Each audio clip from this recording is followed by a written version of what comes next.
আমার নাম মুসা ইব্রাহিম। দুনিয়ায় আপন বলতে আমার কেউ নেই। বাবা মাকেও কখনো দেখিনি। ছোটবেলা থেকেই এতিমখানায় মানুষ হয়েছি। সাথে সাথে আমি একজন কোরআনের হাফেজ। তো কলেজ পর্যন্ত এতিমখানায় পড়াশোনা করেছি। তো একদিন এতিমখানার লোকেরা আমার হাতে 15,000 টাকা দিয়ে বলল চলে যেতে। বুঝতে পারলাম এখন আমার খরচ চালানো তাদের পক্ষে সম্ভব না। নিজের খরচ নিজেকে চালাতে হবে। তো সেই টাকা দিয়ে একটা ভার্সিটিতে ভর্তি হলাম। তারপর একটা বাসা নিলাম। তারপর হাতে দেখি মাত্র 5,000 টাকা আছে। সেই টাকা দিয়ে প্রয়োজনীয় কিছু জিনিস কিনলাম। তারপর বাসায় এসে রান্না করে খেয়ে ঘুমাতে গেলাম। শুয়ে শুয়ে চিন্তা করছি কেমন করে চলবো। যে করি হোক কালকে একটা চাকরি জোগাড় করতেই হবে। এই চিন্তা করতে করতে ঘুমিয়ে গেলাম। রাত 3টার দিকে ঘুম ভেঙে গেল। উঠে অজু করে তাহাজ্জুদের নামাজ পড়লাম। তারপর আল্লাহর দরবারে দোয়া করলাম, কেননা আল্লাহ তাহাজ্জুদের সময় কাউকে ফিরিয়ে দেন না। তারপর ফজরের আজান দিল। তারপর নামাজ পড়তে মসজিদে চলে গেলাম। নামাজ পড়ে এসে কিছুক্ষণ কুরআন তিলাওয়াত করলাম। তারপর কিছু কাজ করলাম, নাস্তা বানালাম। নাস্তা খেয়েই ভার্সিটিতে চলে গেলাম। আজকে আমার ভার্সিটির প্রথম দিন। গেট দিয়ে ঢোকার সময় সবাই আমার দিকে হা করে তাকিয়ে আছে, যেন কোনো এলিয়েন যাচ্ছে। তাকিয়ে থাকবে নাই বা কেন? আমার পরনে একটা পাঞ্জাবি, তাও আবার পুরনো। একটা পুরনো প্যান্ট, তাও আবার টাকনুর উপরে। মুখে দাড়ি, মাথায় টুপি। প্রিয় পাঠক পাঠিকারা, আপনারা মনে করবেন না যে ও দেখতে খারাপ। দেখতে সে অনেক সুন্দর, একেবারে নুরানি চেহারা। তাকিয়ে থাকুক, তাতে আমার কি? আমি নবীজির সুন্নত পালন করছি। তো আমি ক্লাসের দিকে যাচ্ছিলাম, তখনই পেছন থেকে কে যেন ডাক দিল। ডাক শোনার পর ঘুরে দাঁড়ালাম। দেখি একদল মেয়ে আমাকে ডাকছে। তারপর আবারও ডাক দিল, এই বলে, এই হুজুর, এদিকে আয়। তারপর তাদের কাছে গেলাম। গিয়ে বললাম, আসসালামু আলাইকুম। আমাকে ডেকেছেন? হ্যাঁ, তোকে ডাকছি। জি বলেন। এই, তুই কলেজে এরকম পোশাক পরে আসলি কেন? প্যান্ট টাকনুর উপরে পরেছিস কেন? আবার মুখে দাড়িও রেখেছিস? আমি গরিব মানুষ, আমার এত ভালো কাপড় কেনার সামর্থ্য নেই। আর টাকনুর উপরে প্যান্ট পরেছি, কারণ এটা সুন্নত। নবীজি বলেছেন যে ব্যক্তি টাকনুর নিচে কাপড় পরবে তার ওই স্থানটি কবরে জাহান্নামের আগুনে জ্বলবে। আর দাড়ি রাখাও সুন্নত, তাই রেখেছি। Shut up. তোকে ধর্ম সম্পর্কে এত জ্ঞান দিতে বলতে বলি নাই। কালকে যেন এরকম না দেখি। কালকে থেকে টাকনুর নিচে প্যান্ট পরবি আর দাড়িও কেটে আসবি। আমি এই কাজ করতে পারবো না, তাহলে আমার পাপ হবে, সাথে সাথে আপনাদেরও। দেখেছিস সুমাইয়া, তোর মুখের উপর কথা বলছে। একে তো শাস্তি দিতে হয়। দিতে তো হয়। এই হুজুর, তোর নাম কি? জি মুসা ইব্রাহিম। তো তুই একটা কাজ কর, এই কলেজের যে কোনো মেয়ের ওড়না ধরে টান দিবি, তাহলে তোকে যেতে দিব। না, আমি এই কাজ করতে পারবো না, আমাকে যেতে দিন প্লিজ। এত জোরে থাপ্পড় দিল যে ঠোঁট কেটে রক্ত পড়ছে। কুত্তার বাচ্চা, তোর সাহস তো কম নয়। তুই আমার মুখের উপর কথা বলিস? জানিস আমি কে? Mind your language miss Sumaiya. আপনি এতক্ষণ আমাকে যা বলেছেন বলেছেন, কিন্তু আমার বাবা মাকে কিছু বলবেন না। এত জোরে থাপ্পড় মারলো যে ভারসাম্য হারিয়ে মাটিতে পড়ে গেলাম। কুত্তার বাচ্চা, কি করবি তুই? তোর কিছু করার ক্ষমতা আছে? আসলেই আমার তো কিছু করার ক্ষমতা নেই। তখন কে জানি আমাকে হাত দিয়ে বলল, উঠো। দেখলাম একজন ছেলে, মুখে দাড়ি, গায়ে পাঞ্জাবি, চেহারাটাও অনেক সুন্দর। তখন আমি তার হাত ধরে উঠলাম। তখনই সুমাইয়া বলে উঠল যে, এই যে আরেকজন হুজুর আসছে। এতদিন একজন ছিল, এখন আরেকজন এসে জুটলো। আপু, ও নতুন, ওকে মাফ করে দিন। চল ভাই, ক্লাসে যায়। এখন আপনাদেরকে সুমাইয়ার পরিচয় দেই। তার পুরো নাম সুমাইয়া তাবাসসুম।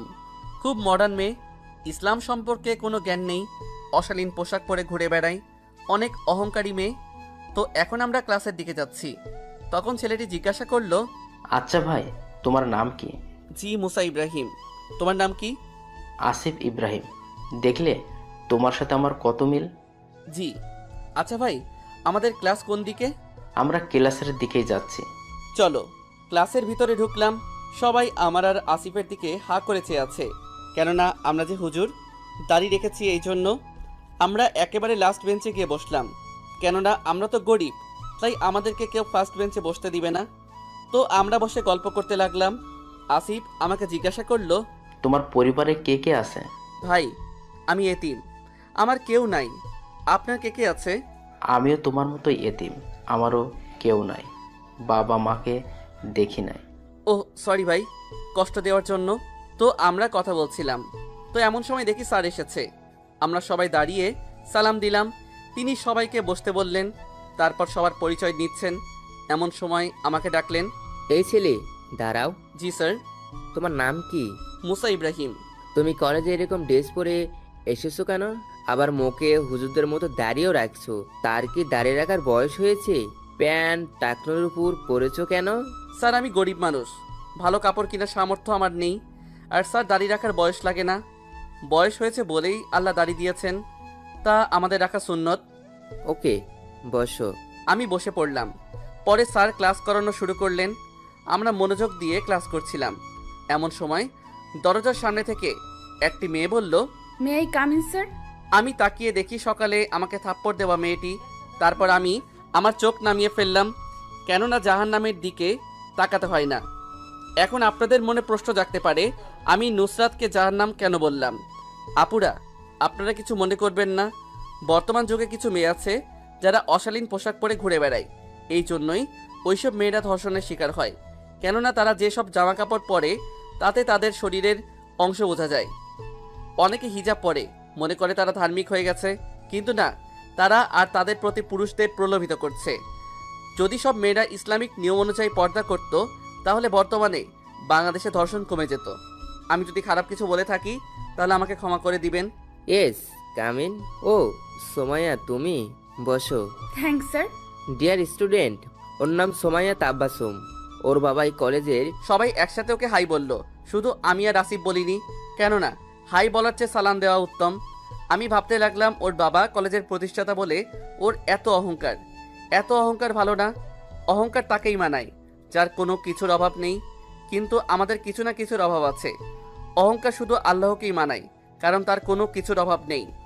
নবীজি সাল্লাল্লাহু আলাইহি ওয়াসাল্লাম বলেছেন, আল্লাহ তাআলা ইরশাদ করেছেন, অহংকার আমার ভূষণ। এখন আমরা গল্পে আসি। পরিচয় পর্ব শেষে স্যার ক্লাস নিতে শুরু করলেন। আমি আর আসিফ মনোযোগ দিয়ে ক্লাস করছিলাম। তারপর ঘন্টা বেজে গেল, স্যার চলে গেলেন। এইভাবে সবগুলো ক্লাস শেষ হওয়ার পর আমি আর আসিফ যখন ক্লাস থেকে বের হচ্ছিলাম, তখনই সুমাইয়া ও তার বান্ধবীরা আমাদের ডাক দিল। এই যে দুজন হুজুর, এদিকে আয়। আমরা গিয়ে বললাম, জি বলেন। কালকে যেন দেখি দাড়ি কাটিয়ে এসেছিস, আর প্যান্টও টাকনুর নিচে পরবি, তা না হলে কলেজ থেকে বের করে দিব। আমি একটা মুচকি হাসি দিয়ে সেখান দিয়ে চলে আসলাম। আপনারা কি মনে করছেন আমি ভয় পেয়েছি? না, আমাকে যদি মেরে ফেলাও হয় তবুও আমি দাড়ি কাটবো না। তো আমি আর আসিফ রাস্তা দিয়ে হাঁটছিলাম। তখন আমি আসিফকে জিজ্ঞাসা করলাম, আসিফ বলো। তুই কি করিস? একটা দোকানে পার্ট টাইম জব করি, বিনিময়ে মাসে 8,000 টাকা দেয়। ভাই, আমাকে একটা চাকরির ব্যবস্থা করে দিতে পারবি? আগে দোকানে যাই, ম্যানেজারের সাথে কথা বলি। চল। তারপর আমি আর আসিফ দোকানে গেলাম। দোকানে গিয়ে আসিফ ম্যানেজারের সাথে কথা বলছে। আসসালামু আলাইকুম স্যার। ওয়ালাইকুম আসসালাম। আরে আসিফ যে, কেমন আছো তুমি? জি স্যার, ভালো। কিছু কথা ছিল। বলো। স্যার, এই যে আমার বন্ধু, ওর একটা চাকরির প্রয়োজন। স্যার, আমাদের দোকানে কি ওকে চাকরি দেওয়া যাবে? একজন লোক লাগবে। ওকে, তোমার বন্ধুকে চাকরি দিলাম। আমি মনে মনে আলহামদুলিল্লাহ বললাম, কেননা আল্লাহ যদি না চাইতেন তা না হলে আমি এই চাকরিটা পেতাম না। তারপর ম্যানেজারকে বললাম, ধন্যবাদ স্যার। আরে এতে ধন্যবাদ দেওয়ার কিছুই নেই। তুমি আসিফের বন্ধু, আমি জানি তুমি কখনোই আমাকে ঠকাবে না, সেই বিশ্বাস আমার আছে। কবে থেকে কাজ করবে সেটা বলো। স্যার আজকে থেকেই করি। ওকে, তুমি আর আসিফ এখন থেকে কলেজ ছুটির পর কাজ করবে। জি স্যার। তারপর দোকান থেকে বের হয়ে আসিফকে জিজ্ঞাসা করলাম, আসিফ তুই থাকিস কই? দোস্ত, একটা বাসা ভাড়া করে থাকি, এখন থেকে তুইও থাকবি আমার সাথে। ও, আমিও একটা বাসা ভাড়া নিয়েছি, সেখানেই থাকি। ওকে ভাই, গেলাম। ভালো থাকিস। আসসালামু আলাইকুম। ওয়ালাইকুম আসসালাম। আমি বাসায় চলে আসলাম। বাসায় এসে আমি রান্না করে খেয়ে ঘুমিয়ে গেলাম। রাত 3টার দিকে ঘুম ভাঙলো। উঠে অজু করে তাহাজ্জুদের নামাজ পড়লাম। তারপর ফজরের আজান দেওয়ার পর মসজিদে চলে গেলাম। নামাজ পড়ে এসে আমি পড়তে বসলাম। তারপর নাস্তা বানিয়ে খেয়ে কলেজে চলে গেলাম। যাওয়ার পথে রাস্তা পার হতে গিয়ে কিসের সাথে জানি ধাক্কা খেলাম। তারপর আর কিছু মনে নেই। তারপর চোখ খুলে দেখি আমি একটা কেবিনে। তখনই কে জানি বলল, কেমন লাগছে বাবা তোমার? পাশে তাকিয়ে দেখি একজন মাঝবয়সী মহিলা বসে আছেন। আমি বললাম, আলহামদুলিল্লাহ, এখন ভালো আছি। এরপর উনি যা বললেন তা শুনে তো আমি অবাক।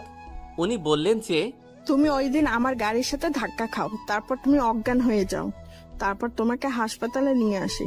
আজকে 24 ঘন্টা পরে তোমার জ্ঞান ফিরলো। ধন্যবাদ আপনাকে আমাকে হাসপাতালে নিয়ে আসার জন্য। না বাবা, এতে ধন্যবাদ দেওয়ার কিছুই নেই, এটা আমার কর্তব্য। তো বাবা, তোমার পরিবারে কে কে আছে? আমি ওনার কথা শুনে আমার চোখ দিয়ে পানি পড়া শুরু করলো। বাবা, তুমি কাঁদছো কেন? আসলে আমার কেউ নেই, আমি এতিম। সরি বাবা। বাবা, তোমার নাম কি? জি, মুসা ইব্রাহিম। কি, মুসা ইব্রাহিম? জি। বাবা, তোমার হাতটা একটু দেখি। তারপর আমি তাকে আমার হাত দেখালাম। তিনি আমার হাতে একটি দাগ দেখার পরেই আমাকে জড়িয়ে ধরে কান্না শুরু করেন। মুসা বাবা, তুই এতদিন কই ছিলি? তোকে কত খুঁজেছি আমরা। আন্টি, আপনি কান্না করছেন কেন? বাবা, আমিই তোর মা। কিন্তু আমার তো বাবা মা নেই, আমি তো এতিম। না বাবা, তুই আমাদের ছেলে। তোকে নিয়ে একদিন শপিং করতে গেছিলাম, তখন তোকে গাড়িতে রেখে গিয়েছিলাম। এসে দেখি তুই গাড়িতে নেই। তোর বাবা দেশের 10 জন বিজনেসম্যানদের মধ্যে একজন হয়। পুলিশ তোকে অনেক খুঁজে কিন্তু পায় না। আমি তার কথা শোনার পরে আমার চোখ দিয়ে পানি পড়তে লাগলো। সাথে সাথে আমি তাকে জড়িয়ে ধরে কাঁদতে লাগলাম। মনে মনে আল্লাহর কাছে শুকরিয়া আদায় করলাম আমাকে আমার পরিবারের কাছে ফিরিয়ে দেওয়ার জন্য। আসলেই মায়ের কোলের চেয়ে শ্রেষ্ঠ জায়গা কোথাও নেই। যার মা বাবা আছে তার আর কিছু লাগে না। তারা সব বিপদ থেকে আমাদের রক্ষা করে, আমাদের সব আবদার পূরণ করে। যাক, এখন গল্পে আসি।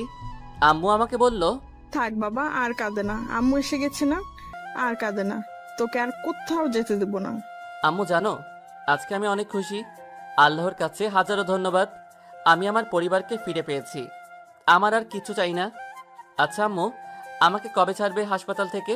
আজকেই ছেড়ে দিবি। যদি নাও ছাড়ে তাহলে তোকে জোর করে নিয়ে যাব। আমি আম্মুর কথা শুনে হাসতে লাগলাম।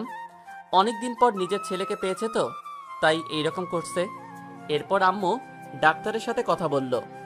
ডাক্তার বলল আমি সুস্থ, আমাকে নিয়ে যেতে পারবে। আমি তো অনেক খুশি। আমি বললাম, আম্মু, আমার না অনেক ক্ষুধা লেগেছে। আমার বাবাটার ক্ষুধা লেগেছে, দাঁড়া তোকে খাইয়ে দিচ্ছি। এরপর আম্মু আমাকে খাইয়ে দিলেন। আসলেই আম্মু খাইয়ে দিলে খাবারের স্বাদ দ্বিগুণ হয়ে যায়। খাওয়া শেষে আমাকে হাসপাতাল থেকে রিলিজ করিয়ে নিয়ে একটি গাড়িতে বসালেন। তারপর বললেন, আজকে তোর বাবা তোকে দেখলে অনেক খুশি হবে। আচ্ছা আম্মু, আব্বুর নাম কি? আব্বু কি করে? তোর বাবার নাম দাউদ ইব্রাহিম, দেশের টপ 10 বিজনেসম্যানদের মধ্যে একজন। আমি তো আম্মুর কথা শুনে অবাক। দেশের নাম্বার 1 বিজনেসম্যান আমার বাবা? তারপর আমি আম্মুকে জিজ্ঞাসা করলাম, আচ্ছা আম্মু, আমাদের পরিবারে আর কে কে আছে? তোর 2 বোন আছে, আর ওদের সন্তানরা আরেকজন ছিল। কে ছিল আম্মু? তোর আরেক ভাই ছিল, তুই হারিয়ে যাওয়ার 3 বছর পর ও জন্ম নেয়। কিন্তু ওকেও আমরা হারিয়ে ফেলি। তোকে এবং ওকে হারানোর শোকে আমরা একেবারে ভেঙে পড়ি। আম্মুকে আমি বুকে জড়িয়ে বলি, কেঁদো না আম্মু, একদিন ওকেও আমরা খুঁজে পাবো। আজকে তোর বোনদের সারপ্রাইজ দিব, কিন্তু আগে চকলেট কিনতে হবে। কেন আম্মু, চকলেট কিনতে হবে কেন? তোর ভাগ্নিরা চকলেট পাগল, বাসা গেলেই তাদের জন্য চকলেট নেওয়া লাগে। আমি আম্মুর কথা শুনে হাসলাম। তারপর সামনে একটি দোকান থেকে চকলেট নিলাম। তারপর গাড়িতে উঠলাম। অনেকক্ষণ পরে গাড়ি একটি বাড়ির সামনে থামলো। সেটাকে বাড়ি বললে ভুল হবে, পুরা একটা রাজপ্রাসাদের মতো বাড়ি। আমি আম্মুকে জিজ্ঞাসা করলাম, আম্মু, এইটা আমাদের বাড়ি? হ্যাঁ বাবা, এইটাই আমাদের বাড়ি, চল ভিতরে যাই। তারপর আমি আর আম্মু ভিতরে গেলাম।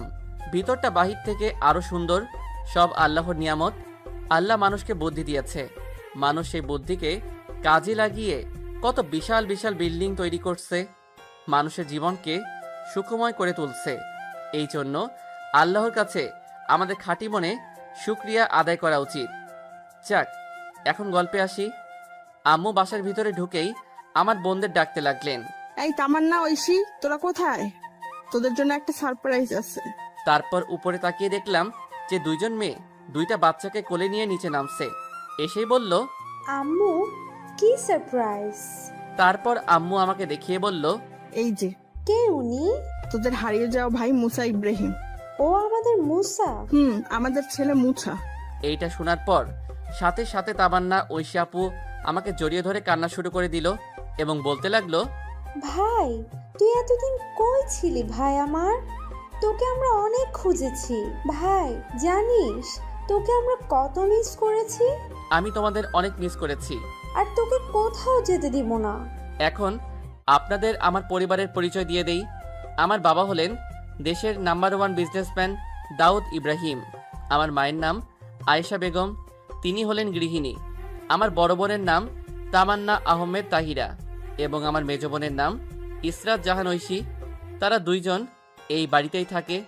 আর আমার দোলাভাইরা হলেন আর্মি অফিসার। আর আমার হারিয়ে যাওয়া ভাইয়ের নাম না হলে পরের পাটে বলবো। এখন গল্পে আসা যাক।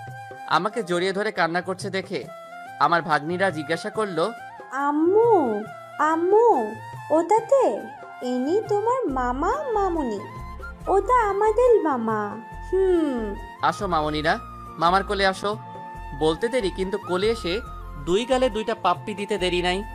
তারপর আমাকে জিজ্ঞাসা করলো, মাম্মা, মাম্মা, এতদিন কোথায় দিলে? আমার মামনিদের জন্য চকলেট আনতে গেছিলাম। তাহলে আমাদের চকলেট দাও। তারপর তাদের দুইজনকে চকলেট দিলাম। তারা তো অনেক খুশি। আম্মুকে জিজ্ঞাসা করলাম, আম্মু, আব্বু কোথায়? দুলাভাইরা কোথায়? তোর আব্বু বিজনেসম্যানের কাজে মালয়েশিয়া গেছে, আর তোর দুলাভাইরা ক্যান্টনমেন্টে। দাঁড়া, তোর বাবাকে জানিয়ে দেই, তুই ততক্ষণ ফ্রেশ হয়ে আয়। আচ্ছা। তারপর আমি ফ্রেশ হয়ে জোহরের নামাজ পড়ে একটা ঘুম দিলাম। ঘুম থেকে উঠে আসরের নামাজ পড়ে নিচে গেলাম। নিচে গিয়ে দেখি আব্বু বসে আছে। আমাকে দেখে আব্বু সাথে সাথে আমাকে জড়িয়ে কান্না করে দিলেন। বাবা, তুই কেমন আছিস বাবা? কই ছিলি এতদিন? আব্বু, আলহামদুলিল্লাহ ভালো আছি। তুমি কেমন আছো? এতদিন ভালো ছিলাম না, কিন্তু আমার আব্বুটাকে দেখে অনেক ভালো হয়ে গেছি। শুধু তোর ওই হারিয়ে যাওয়া ভাইটাকে যদি পেতাম। চিন্তা করো না আব্বু, মহান আল্লাহ যদি চান তাহলে ঠিকই আমরা আমার ভাইকে খুঁজে পাবো। তাই যেন হয় বাবা। পিছে তাকিয়ে দেখি আমার দুলাভাইরা দাঁড়িয়ে আছে। আমি তাদের কাছে গিয়ে বললাম, আসসালামু আলাইকুম দুলাভাইরা। ওয়ালাইকুম সালাম। কি শালা বাবু, আমাদের সাথে পরিচিত হবে না? আমরা তো কখন থেকে তোমার জন্য ওয়েট করছি। সরি দুলাভাইরা, আসলে ঘুমিয়ে গেছিলাম তো তাই। এখন আপনাদের আমার দুলাভাইদের পরিচয় দেই। আমার বড় দুলাভাইয়ের নাম মোহাম্মদ আতিফ ইসলাম ও মেজ দুলাভাইয়ের নাম মোহাম্মদ আরিফ ইসলাম। দুইজন আবার আপন ভাই, বাংলাদেশ আর্মিতে মেজর র্যাঙ্কে চাকরি করে। তারা সবাই আর্মির কোয়ার্টারে থাকে। আপুরা বেড়াতে এসেছে বলে তারা এইখানে থাকছে। যাক, এখন গল্পে আসি।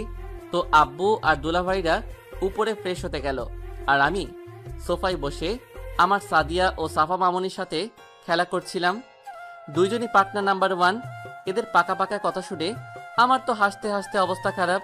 পরে আব্বু আর দুলাভাইরা আসলো এবং তাদের সাথে গল্প করা শুরু করলাম। গল্প করতে করতে মাগরিবের আজান দিয়ে দিল। আমি আব্বু ও দুলাভাইদেরকে বললাম যে উজু করে আসতে, একসাথে নামাজ পড়ব। তারা উজু করে আসলো। আমি আম্মু ও আপুদেরকে বললাম উজু করে আসতে, তোমরাও নামাজ পড়বে। তারাও উজু করতে গেল। বুঝতে পারলাম এরা কেউ নিয়মিত নামাজ পড়ে না।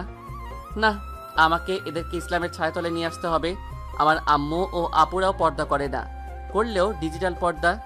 না, আজকে মাগরিবের পরেই এদের সাথে কথা বলবো। তো সবাই আসলো। দুলাভাই একামত দিল। আমি নামাজ পড়ালাম। দেখি আমার সাদিয়া ও সাফা মামনিও নামাজ পড়ছে। আমি যখন সিজদায় যাব তখনই তারা আমার পিঠে উঠে গেল। আমিও তাদেরকে পিঠে নিয়েই নামাজ পড়লাম। আমি এতে বিরক্ত হইনি, কারণ নবীজি সাল্লাল্লাহু আলাইহি ওয়াসাল্লামের প্রিয় দুই দৌহিত্র হাসান ও হুসাইন ও যখন নবীজি সাল্লাল্লাহু আলাইহি ওয়াসাল্লাম মসজিদে নববীতে নামাজ পড়তেন তখন তারা নবীজি সাল্লাল্লাহু আলাইহি ওয়াসাল্লামের পিঠে উঠে যেত। যতক্ষণ না পর্যন্ত তারা নবীজির পিঠ থেকে নামছে ততক্ষণ নবীজি সাল্লাল্লাহু আলাইহি ওয়াসাল্লাম সিজদায় থাকতেন। তখন তারা নেমে যেত, তখন নবীজি সাল্লাল্লাহু আলাইহি ওয়াসাল্লাম সিজদা থেকে উঠতেন। এখন গল্পে আসি। আমার নামাজ পড়ানো শেষ হলো। পরে আমার দুই মামনিকে পিঠ থেকে নামিয়ে কোলে নিলাম। পিছনে ফিরে তাকিয়ে দেখি সবার চোখে পানি। আমি জিজ্ঞাসা করলাম, আব্বু, তোমাদের চোখে পানি কেন? আগে কখনো এরকম সুন্দর তেলাওয়াত শুনিনি। কেমন করে শিখলি এত সুন্দর তেলাওয়াত? বাবা, আমি কোরআনের হাফেজ। আস্তে আস্তে আমি এইরকম তিলাওয়াত শিখেছি। বাবা তুই কোরআনে হাফেজ? জি বাবা। যাক, আমার ছেলে কোরআনে হাফেজ, তাতে আমি অনেক খুশি। আম্মু আব্বু যদি কিছু মনে না করো তাহলে তোমাদের কিছু কথা বলবো। এমনভাবে বলছিস কেন বাবা? তুই কথা বলবি, আমরা মনে করব কেন? ধন্যবাদ আব্বু। আচ্ছা আব্বু, তুমি কি নিয়মিত নামাজ পড়ো? না বাবা, কাজের চাপে পড়া হয় না। আম্মু, তুমি নামাজ পড়ো? না বাবা, পড়তে পারি না, অনেক কাজ থাকে তো তাই। আপু, তোমরা নামাজ পড়ো? না ভাই। দুলাভাই, আপনারা? না ভাই। আমি তারপর বলা শুরু করলাম, আব্বু আম্মু, জীবনে কাজ অনেক থাকবে, কিন্তু আমাদের নামাজও পড়তে হবে। তোমরা যদি নামাজ না পড়ো তাহলে তোমাদের জাহান্নামে যেতে হবে। আমি চাই না আম্মু তোমরা জাহান্নামে যাও। আমাদের কাজের ফাঁকে ফাঁকে নামাজ পড়তে হবে। এক ওয়াক্ত নামাজ না পড়ার জন্য আমাদের হাজার হাজার বছর জাহান্নামের আগুনে পড়তে হবে। আব্বু আম্মু, প্লিজ তোমরা এখন থেকে নামাজ পড়ো। বাবা তুই ঠিকই বলেছিস, এখন থেকে আমরা 5 ওয়াক্ত নামাজ পড়ব। আব্বু, তুমি কি ঠিকমতো জাকাত দাও? না বাবা, দেই না। আব্বু, তোমার তো অনেক সম্পত্তি, তোমার জাকাতের পরিমাণও অনেক বেশি। আব্বু, তোমার কাছে যদি নিসাব পরিমাণ সম্পদ থাকে তাহলে তোমার উপর জাকাত ফরজ। যে পরিমাণ সম্পদ থাকলে জাকাত ফরজ হয় তাকে নিসাব পরিমাণ সম্পদ বলে। নিসাব পরিমাণ সম্পদের পরিমাণ হলো 7.5 ভরি সোনা অথবা 52.5 ভরি রূপা অথবা সেই পরিমাণ অর্থ সম্পদ থাকলে তার উপর জাকাত ফরজ হয়। আব্বু, তাহলে তো তোমার এর চেয়েও বেশি সম্পদ আছে, তাহলে তো তোমার উপর জাকাত অনেক আগে থেকেই ফরজ। আব্বু, তোমার জাকাত দেওয়া উচিত, কিন্তু জাকাত দেওয়ার শর্ত হলো তোমার ওই সম্পদ 1 বছরকাল স্থায়ী থাকতে হবে, তাহলে তোমার উপর জাকাত ফরজ। তোমার এই সম্পদে গরিবেরও অধিকার আছে। আল্লাহ তাআলা বলেছেন যে আর তাদের সম্পদে ভিক্ষুক ও বঞ্চিতদের অধিকার রয়েছে। সূরা আজ-জারিয়াত আয়াত 19। আমরা যদি জাকাত না দেই তাহলে আমাদের পরকালে কঠিন আযাব ভোগ করতে হবে। আল্লাহ তাআলা বলেছেন যে হে ঈমানদারগণ, পণ্ডিত ও সংসার বিরাগীদের অনেকে লোকদের মালামাল অন্যায়ভাবে ভোগ করে চলেছে এবং আল্লাহর পথ থেকে লোকদেরকে নিবৃত রাখছে। আর যারা স্বর্ণ ও রূপা জমা করে রাখে এবং তা ব্যয় করে না আল্লাহর পথে, তাদের কঠোর আযাবের সুসংবাদ শুনিয়ে দিন। বাবা তুই আমাদের চোখ খুলে দিয়েছিস। এতদিন আমরা ভুল পথে ছিলাম, তুই আমাদেরকে সঠিক পথ দেখিয়ে দিলি। তোর মতো এক সন্তানের বাবা হয়ে আমি গর্বিত। না বাবা, আমি তোমাদের পথ দেখাইনি, আমার পরওয়ারদিগার আমার মাধ্যমে তোমাদের হেদায়েতের পথ দেখিয়েছেন। আমি শুধু একটি মাধ্যম। কিন্তু আব্বু, তোমাদের আরও অনেক নিয়ম মানতে হবে। কি কি নিয়ম? তোমাদের ইসলামের মৌলিক নিয়ম মেনে চলতে হবে। ইসলামের 5টি রুকুন পালন করতে হবে। শালীন পোশাক পরতে হবে, দাড়ি রাখতে হবে। তোমরা মনে করো দাড়ি ছাড়া পুরুষদের সুন্দর লাগে, কিন্তু দাড়িতেই পুরুষের আসল সৌন্দর্য। তারপর যেই পোশাক পরো, প্যান্ট থাকবে টাকটুর উপরে। তোমরা মনে করো এতে পুরুষদের খারাপ দেখায়, কিন্তু খ্রিস্টানরাও টাকটুর উপরে প্যান্ট পরে। এমনকি আমেরিকার প্রেসিডেন্ট বারাক ওবামা, বিল ক্লিন্টনেরও টাকটুর উপরে প্যান্ট পরতো। এর একটা বৈজ্ঞানিক প্রমাণ আছে। বৈজ্ঞানিক প্রমাণটা কি বাবা? বৈজ্ঞানিক প্রমাণটা হলো পুরুষের টাকনুর ভিতর প্রচুর পরিমাণে টেস্টোস্টেরন হরমোন থাকে, এজন্য সেখানে আলো বাতাসের প্রয়োজন হয়। তাই কেউ যদি তা খোলা না রেখে ঢেকে রাখে তাহলে তার যৌনশক্তি কমে যাবে এবং বিভিন্ন রোগে আক্রান্ত হবে। বাবা তুই এত কিছু জানিস? বাবা, আল্লাহ তোর মাধ্যমে আমাদের সঠিক পথ দেখিয়েছেন। আমরা এখন থেকে এইসব নিয়ম মেনে চলবো। আলহামদুলিল্লাহ, আল্লাহ তোমাদের এইসব নিয়ম মেনে চলার তৌফিক দান করুক। আম্মু ও আপুরা, তোমাদের কিছু কথা বলি। তুই কথা বলবি, তাতে আমাদের পারমিশন লাগে? বল বাবা, কি বলবি? আম্মু, তোমরা কি পর্দা করো? আমি হিজাব পরি বাবা, তাতে পর্দা হবে না? হ্যাঁ ভাই, ঠিকই, তাতে আমাদের পর্দার হবে না। না, এতে হবে না। তোমাদের নিকাব পড়তে হবে, কেননা নিকাব এই নারীদের সুন্দর দেখায়। কেন বাবা, হিজাব পরলে কি সমস্যা? আম্মু, হিজাব পরলে মুখ দেখা যায়, কিন্তু ইসলামী নিয়ম আছে শুধু গায়রে মাহরাম ছাড়া আর কেউ তোমাদের দেখতে পারবে না। গায়রে মাহরাম কি বাবা? যে সকল পুরুষের সামনে যাওয়া নারীর জন্য শরীয়তে জায়েজ নয় এবং যাদের সাথে বিবাহ বন্ধন বৈধ তাদেরকে গায়রে মাহরাম বলে। গায়রে মাহরামের সামনে একান্ত অপারক হয়ে যদি যাওয়াই লাগে তবে নারী পূর্ণ পর্দা করে সামনে যাবে। গায়রে মাহরাম কারা? মাহরাম বাদে সমস্ত বিশ্বে মহাবিশ্বের যত পুরুষ আছে সব গায়রে মাহরাম। বাবা এতদিন আমরা কি পাপটাই করেছি? বাবা তুই আমাদেরকে সঠিক পদের সন্ধান দিলি। না আম্মু, আমি দেইনি, মহান আল্লাহ তাআলা দিয়েছেন। এখন থেকে আমরা ইসলামের নিয়ম মেনে চলবো ইনশাল্লাহ। আমি আল্লাহর কাছে শুকরিয়া জানালাম এদেরকে হেদায়েতের পথ দেখানোর জন্য। এশারের আজান দিল, সবাইকে নিয়ে নামাজ পড়লাম। এইবারও আমার মামনি দুইজন আমার উপর উঠে গেছে। নামাজ পড়ার শেষে তাদের দুজনের সাথে খেলা শুরু করলাম। দুইজনই বহুত পাকা, কিন্তু দেখতে একেবারে গুলোমুলো কিউটের ডিব্বা। এমন সময় আমাদের খাওয়ার জন্য ডাক পড়ল। টেবিলে বসে দেখি অনেক পদের খাবার, আবার সব আমার পছন্দের খাবার। তাই আম্মুকে জিজ্ঞাসা করলাম, আম্মু এত খাবার কার জন্য? আমার আব্বুটার জন্য। এত খাবার খেতে পারবো না, খাবার তো অপচয় হবে। অপচয় করা খারাপ। তোকে আজকে এতগুলো খাবার খেতেই হবে। তাইলে আমাকে খাইয়ে দিতে হবে, না হলে খাবো না। তা তো দিবই, তোকে কতদিন ধরে খাওয়াই না। আমাদের খাইয়ে দেবে না? তোরা কি বাচ্চা নাকি যে তোদের খাইয়ে দেব? ভাইকে পেয়ে আমাদের ভুলে গেলা? ওকে তোদেরও খাইয়ে দিব, খুশি? আপুরা মাথা চাকালো। আম্মু আমাদের খাইয়ে দিচ্ছে তা দেখে আমার মামনিরা বলল, নানু আমাদেরও খাইয়ে দাও। এই বুড়িরা, দেখ না আমি তোমাদের আম্মু ও মামাকে খাইয়ে দিচ্ছি। আগে তাদের খাইয়ে দিই, তারপর তোমাদেরও দিব। না, আমাদেরও খাইয়ে দিতে হবে। আসো মামনিরা, মামা খাইয়ে দিবে। এই কথা বলতে দেরি, কিন্তু আমার কোলে আসতে দেরি নাই। তারপর তাদের দুজনকে দুইটা পাপ্পি দিয়ে খাইয়ে দিতে শুরু করলাম। আমাদের মামা ভাগ্নিদের কাণ্ড দেখে সবাই হাসছে। খাওয়া শেষে আমি ঘুমাতে যাব, এমন সময় আমার মামনিরা বলল, আমরা মামাল কাটে ঘুমাবো। না আজকে না, অন্যদিন।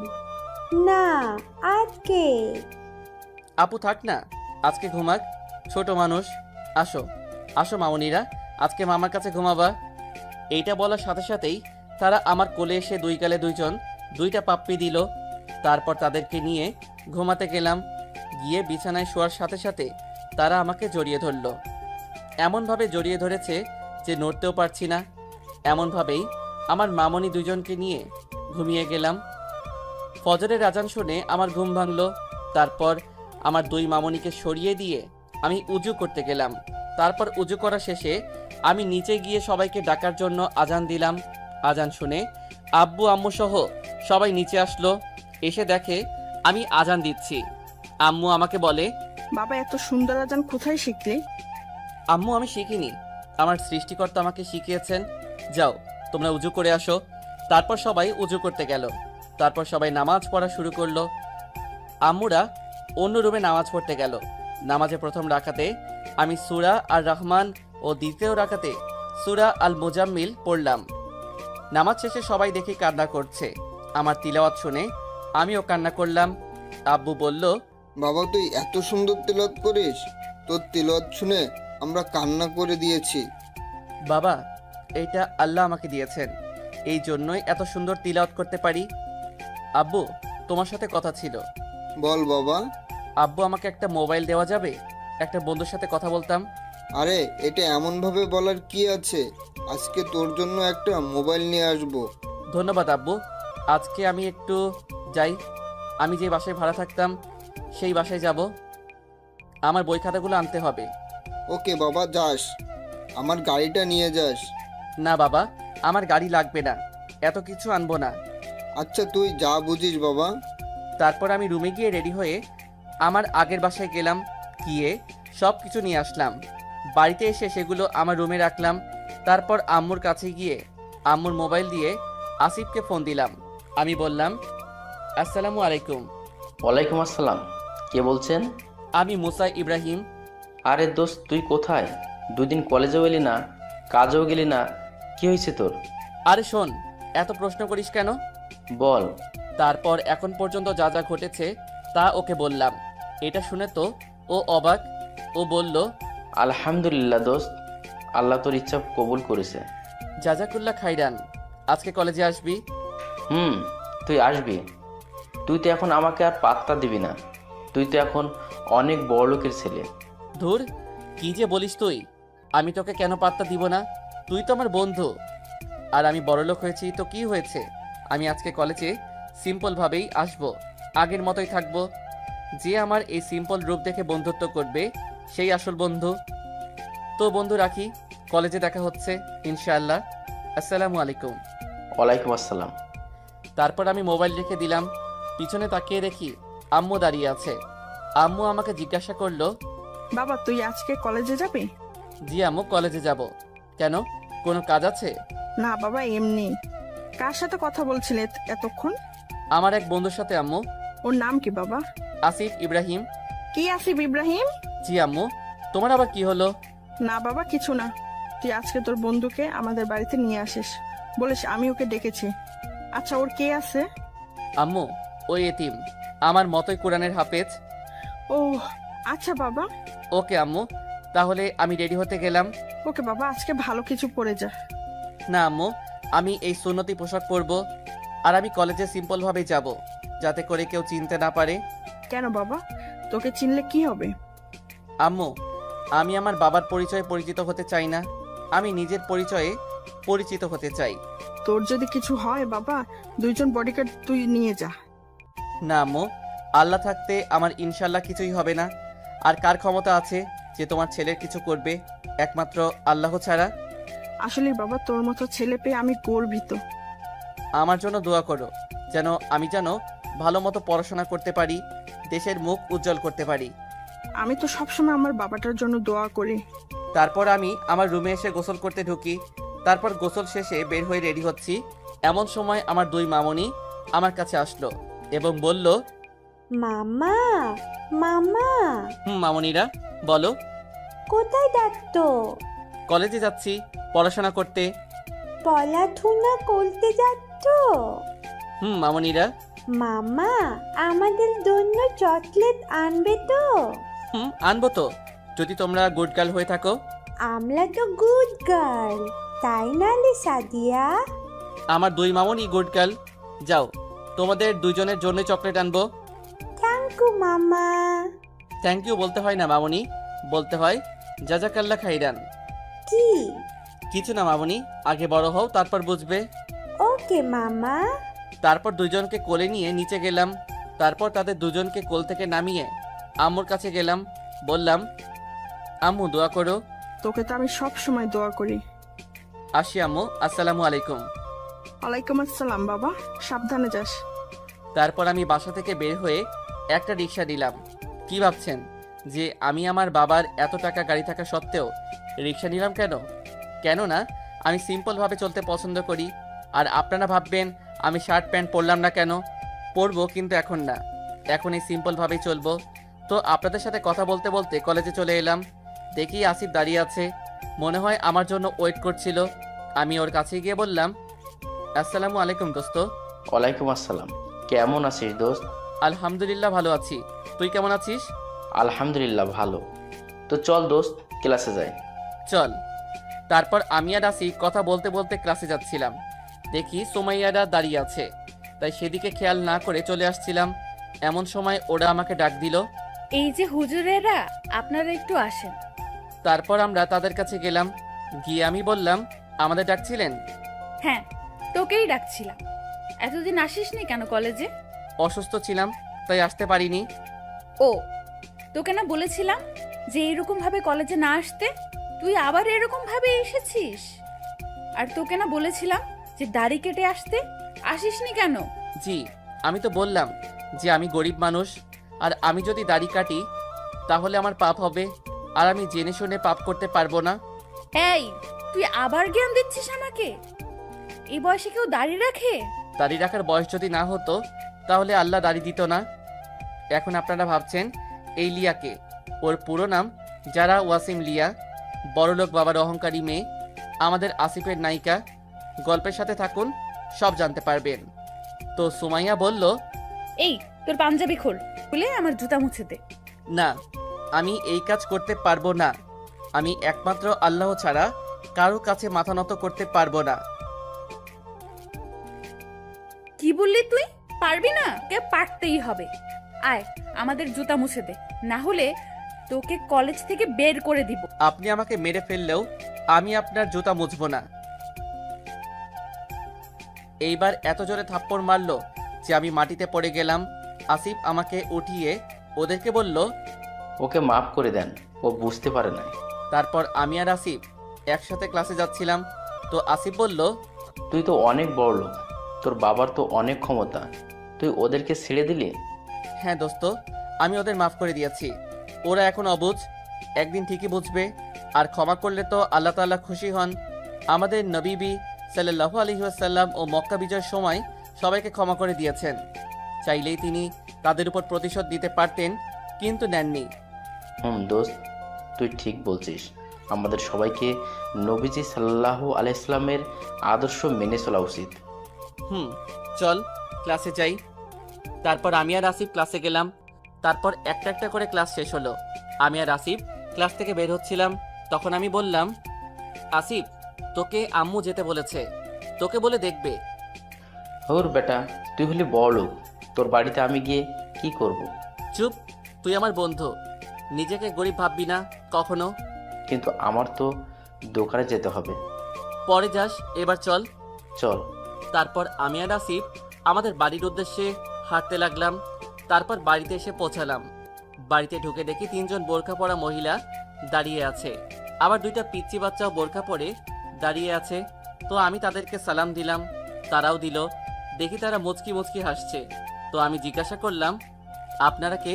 তারপর তারা নিজেদের মুখের নিকাব সরালো। আমি দেখে তো পুরা অবাক। এরা আর কেউ না, এরা আমার আম্মু ও আপুরা। তখন আমি বললাম, আম্মু আপু তোমরা হ্যাঁ, তোমরা কখন এসব কিনলে? তুই যখন কলেজে গিয়েছিলি তখন আমি আর তোর আপুরা মার্কেটে গেছিলাম, তখন এসব কিনে আনলাম। আমি তো অনেক খুশি। আমি আল্লাহর কাছে শুকরিয়া জানালাম। তারপর আমি আম্মুকে জিজ্ঞাসা করলাম, আম্মু, এই পিচ্চিগুলা কে? এরা তো সাদিয়া ও সাফা। কি, এরা আমার মামুনি? তারপর তাদের কাছে গেলাম, গিয়ে ওদেরকে কোলে নিলাম। ওরা আমার 2 গালে 2টা পাপ্পি দিয়ে বলল, মামা, আমাদের কেমন লাগছে? একেবারে পরীর মতো। তারপর আমি তাদেরকে কোল থেকে নামিয়ে দিয়ে আসিফের কাছে গেলাম। এতক্ষণ আসিফের কথা ভুলে গেছিলাম। আমি আসিফকে আম্মুর কাছে নিয়ে এসে বললাম, আম্মু, ও আমার বন্ধু আসিফ। বাবা, তুমি আসিফ ইব্রাহিম? জি আন্টি। আচ্ছা বাবা, তোমার কি বাম হাতে কি একটা দাগ আছে? জি আন্টি, এইটা আমার জন্ম দাগ। দেখি একটু। তারপর আসিফ আম্মুকে ওই দাগটা দেখালো। ওইটা দেখার পর আম্মু আসিফকে জড়িয়ে ধরে কান্না শুরু করলো। তারপর আম্মু আব্বুকে ডাকা শুরু করলো। আব্বু এসে বলল, কি হয়েছে, ডাকছো কেন? আমাদের আসিফকে পেয়ে গেছি, এই যে আমাদের আসিফ। ও আমাদের আসিফ? হ্যাঁ, ও আমাদের আসিফ, ওর বাম হাতের জন্ম দাগ আছে। এইটা শোনার পর আব্বু আসিফকে জড়িয়ে ধরলো। তখন আসিফ বলল, কিন্তু আন্টি, আমি তো এতিম। বাবা, তুই এতিম না। তারপর আম্মু আসিফকে বলল কিভাবে সে হারিয়ে গেল, আর এটাও বলল যে আমি ওর আরেক ভাই। তখন ও আমাকে সে জড়িয়ে ধরলো এবং বলল, ভাই, আজকে আমি অনেক খুশি। আমার পরিবারকে আমি পেয়ে গেছি, সাথে আমার ভাইকেও। ভাই, আল্লাহ আমাদের দোয়া কবুল করেছেন। তারপর সবাই ওকে নিয়ে পাগল হয়ে গেল। তখন আমি আসিফকে বললাম, আসিফ, তুই যেই দোকানে কাজ করতি, আজকে চল সেই দোকানে যাই। কেন ভাই? কেন আবার, বলে আসবো যে আমরা আর দোকানে কাজ করব না, আর তোর আগের বাসার জিনিসপত্র সব নিয়ে আসবো। চল। তারপর আমি আর আসিফ গেলাম আমাদের ওই দোকানে যেখানে আমরা কাজ করতাম। সেখানে গিয়ে তাকে সব কথা খুলে বললাম। তিনি এই কথা শুনে অনেক খুশি হলেন। আসলে লোকটা অনেক ভালো, তা না হলে আমাকে কি চাকরি দিত? তারপর সেখান থেকে আসিফের আগের বাসায় গিয়ে ওর সব জিনিসপত্র নিয়ে আসলাম। আসার সময় আমার 2 মামনির জন্য চকলেট নিয়ে নিলাম, তা না হলে তো গাল ফুলিয়ে সারাদিন বসে থাকবে। তারপর বাসায় এসে 2 জনকে চকলেট দিলাম, দিয়ে 2 জন উপরে গেলাম ফ্রেশ হতে। ও ওর রুমে গেল, আমি আমার রুমে আসলাম। তারপর ফ্রেশ হয়ে নামাজ পড়ে নিচে গেলাম, গিয়ে দেখি আসিফ, সাদিয়া ও সাফার সাথে দুষ্টামি করছে। সেখানে গিয়ে আমিও যোগ দিলাম। তারপর আম্মু আমাদের খেতে ডাকলো। খাওয়া শেষে রুমে চলে আসলাম। এসে দেখি মামনি 2 জন আমার কাছে আসছে। আমি জিজ্ঞাসা করলাম, কি মামনিরা এখানে কেন, ঘুমাবে না তোমরা? আমরা আজকেও তোমার কাছে ঘুমাবো। তোমাদের আম্মু যদি তোমাদের বকা দেয়? না, দিবে না। আমরা ঘুমাবই। ওকে আসো। তারপর দুইজন আমার কোলে এসে ঘুমিয়ে গেল। এমনি কিউটে ডিব্বা, তারপর ঘুমালে এই দুজনকে আরও কিউট লাগে। তারপর আমিও ঘুমিয়ে গেলাম। রাত 3টায় ঘুম ভাঙলো। উঠে অজু করে এসে সবাইকে ডাকতে গেলাম। বের হয়ে দেখি আসিফও রুম থেকে বের হয়েছে। আমি জিজ্ঞাসা করলাম, কিরে, ঘুম ভাঙলো? তাহাজ্জুদ পড়ব। আগে সবাইকে ডেকে নেই। চল। তারপর আমি আর আসিফ সবাইকে ডাকতে গেলাম। সবাইকে উঠিয়ে আমরা দুইজন নিচে আসলাম। তারপর সবাই উজু করে তাহাজ্জুদের নামাজ পড়ে নিচে আসলো। তারপর ফজরের আজান দেওয়ার পরে ফজরের নামাজ পড়া শেষ করলাম। নামাজ শেষে সবাই যার যার রুমে গিয়ে ঘুমিয়ে পড়ল। আমিও আমার রুমে গিয়ে ঘুমিয়ে গেলাম। সকাল 7টার দিকে উঠে একটু পড়লাম। তারপর নাস্তা করে আমি আর আসিফ কলেজে চলে গেলাম। এইভাবেই আমাদের দিন যাচ্ছে। প্রতিদিনই সুমাইয়া ও তার বান্ধবীরা আমাকে অপমান করে, কিন্তু আমি কিছু বলি না। কেননা কষ্ট যেহেতু আছে, সুখও আছে। আর আল্লাহ তাআলা বলেছেন, অর্থ কষ্টের সাথে স্বস্তি রয়েছে, নিশ্চয়ই কষ্টের সাথে স্বস্তি রয়েছে। তাই সেই সুখের জন্যই আমি অপেক্ষা করছি। কিন্তু আল্লাহ যে সেই সুখ আমাকে এত তাড়াতাড়ি দেখা যাবে, সেইটা আমি ভাবতে পারিনি। আল্লাহ চাইলে সবই পারেন। তো একদিন আমি আর আসিফ কলেজ থেকে হেঁটে বাড়ি ফিরছিলাম। তখন আমরা শুনতে পাই কারা যেন চিৎকার করছে, যেন দুইজন মেয়ে চিৎকার করছে। তারপর আমরা দুইজন ওই জায়গার কাছে গেলাম। গিয়ে দেখি কয়েকজন ছেলে দুইটা মেয়েকে ধর্ষণের চেষ্টা করছে। তারা সংখ্যায় 9 জন হবে। আমার এইটা দেখে মাথা গরম হয়ে গেল। তাও আমি মাথা ঠান্ডা রেখে বললাম, ভাই, ওনাদেরকে ছেড়ে দিন। তাদের মধ্যে থেকে একজন বলল, এই যে তোদের সমস্যা কি? তোদের এখানে তো কোনো কাজ নেই, তোরা এখান থেকে চলে যা, না হলে তোদের আমরা মেরে ফেলবো। আপনারা এখানে দুইজন মেয়েকে ধর্ষণ করবেন আর আমরা কিছু বলবো না, তা তো হতে পারে না। কি করবি রে তোরা? কোত বেশি কথা না বলে ভাগ এখান থেকে, না হলে তোরা দুইজনও বেঁচে ফিরতে পারবি না। এইবার আমার আর আসিফের মাথা অনেক গরম হয়ে গেছে। এতক্ষণ আমাদের যা বলছিল কিছু বলিনি, কিন্তু এইবার ওরা আমার বাবা মাকে নিয়ে কথা বলছে। এইবার আমি বললাম, আর কিছু না ভেবে বললাম, শেষবারের মতো বলছি, ছেড়ে দে এনাদেরকে। না গেলে কি করবি? এই যা, এদেরকে ধর। তারপর 4 জন লোক আমাকে আর আসিফকে ধরতে আসলো। এসে আমাদেরকে ধরতে যাবে, সাথে সাথে আমি একজনের তলপেটে একটা ঘুষি মারলাম। সে মাটিতে পড়ে গেল। আমার এইরকম মাইর দেখে অন্যরাও মারতে আসলো। আমি পাশে থাকা একটি লাঠি নিয়ে ওদেরকে মারতে লাগলাম। আমরা দুইজন মারতে মারতে ওই 4 জনকে আধমরা করে ফেলেছি। তারপর দেখি যারা মেয়ে দুটিকে ধর্ষণ করছিল তারা আমাদের দিকে চাকু নিয়ে আসতে লাগলো। আমিও কিছু না ভেবে তাদের সাথেও মারামারি করলাম। এক পর্যায়ে আমার হাতে চাকু লেগে হাত কেটে যায়। তাও মারতে থাকি সবাইকে আমরা দুইজন। তারপর যখন মারা শেষ হলো তখন দেখি সবাই আধমরা হয়ে আছে। তারপর পিছনে ঘুরে যখন মেয়ে দুইজনের দিকে তাকালাম তখন আমার চোখ কপালে যাওয়ার মতো অবস্থা। আরে, এরা দুইজন তো সুমাইয়া ও লিয়া। আরে, এরা এখানে কেমন করে?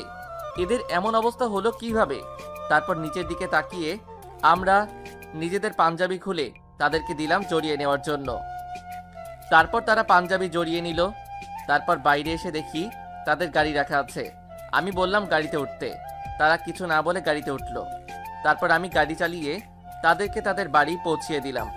তারা আমাকে বাসার রাস্তা বলে দিচ্ছিল। তারপর তাদেরকে বাসায় পৌঁছিয়ে দিয়ে গাড়ি তাদের ওইখানে পার্কিং করে আমরা আমাদের বাড়িতে আসতে লাগলাম। তারপর বাড়িতে এসে দেখি আম্মু আব্বুরা সবাই বসে আছে।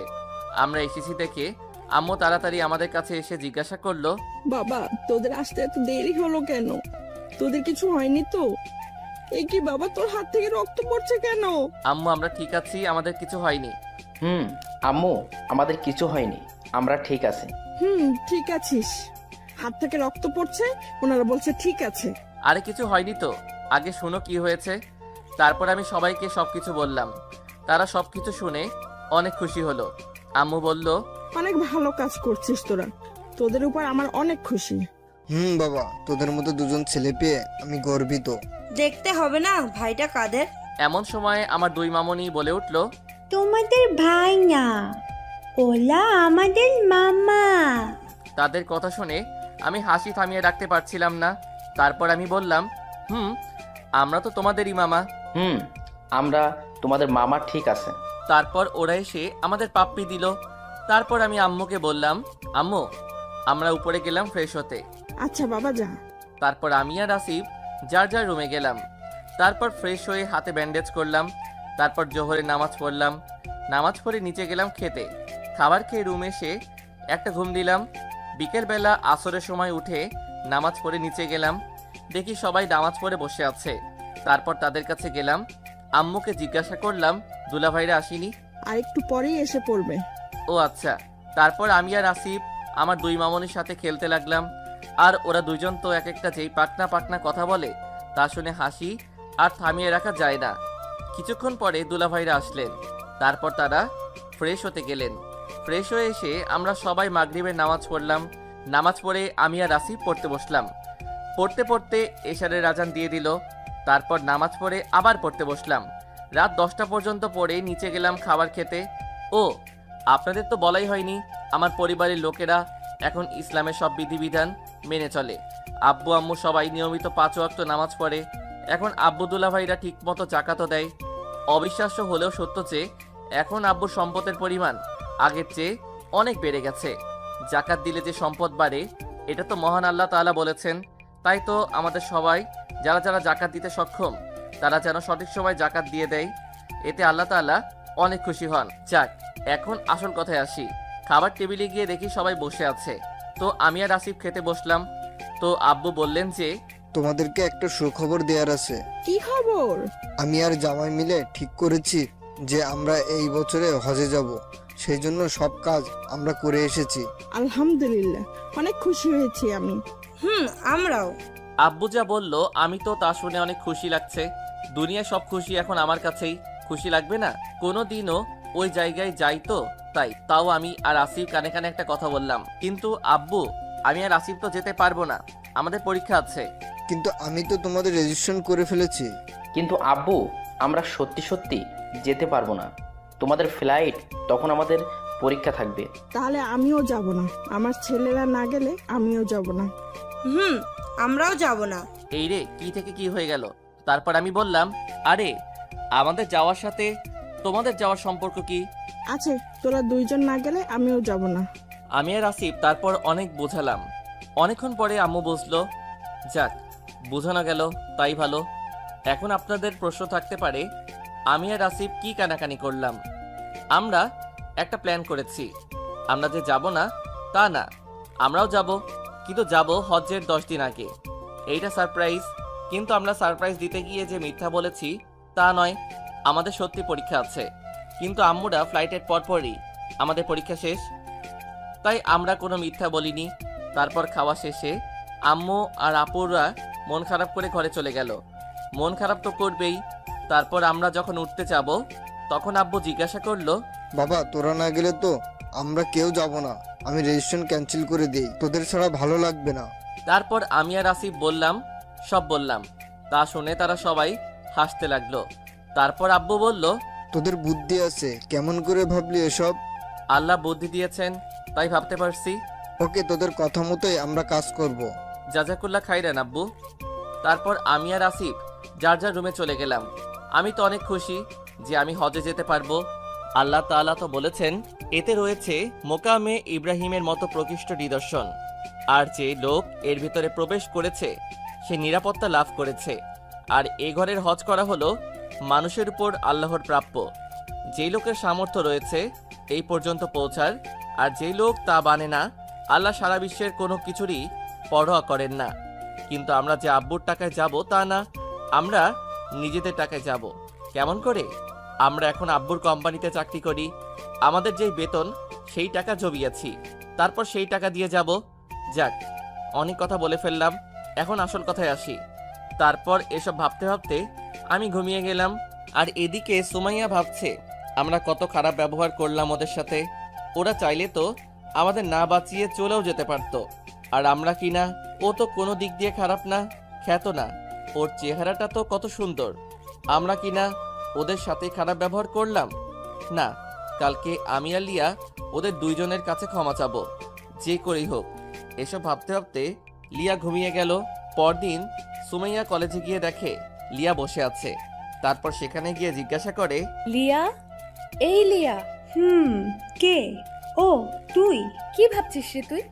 আমরা কত খারাপ ব্যবহার করলাম ওদের সাথে, আর কি না ওরাই আমাদের বাঁচাল।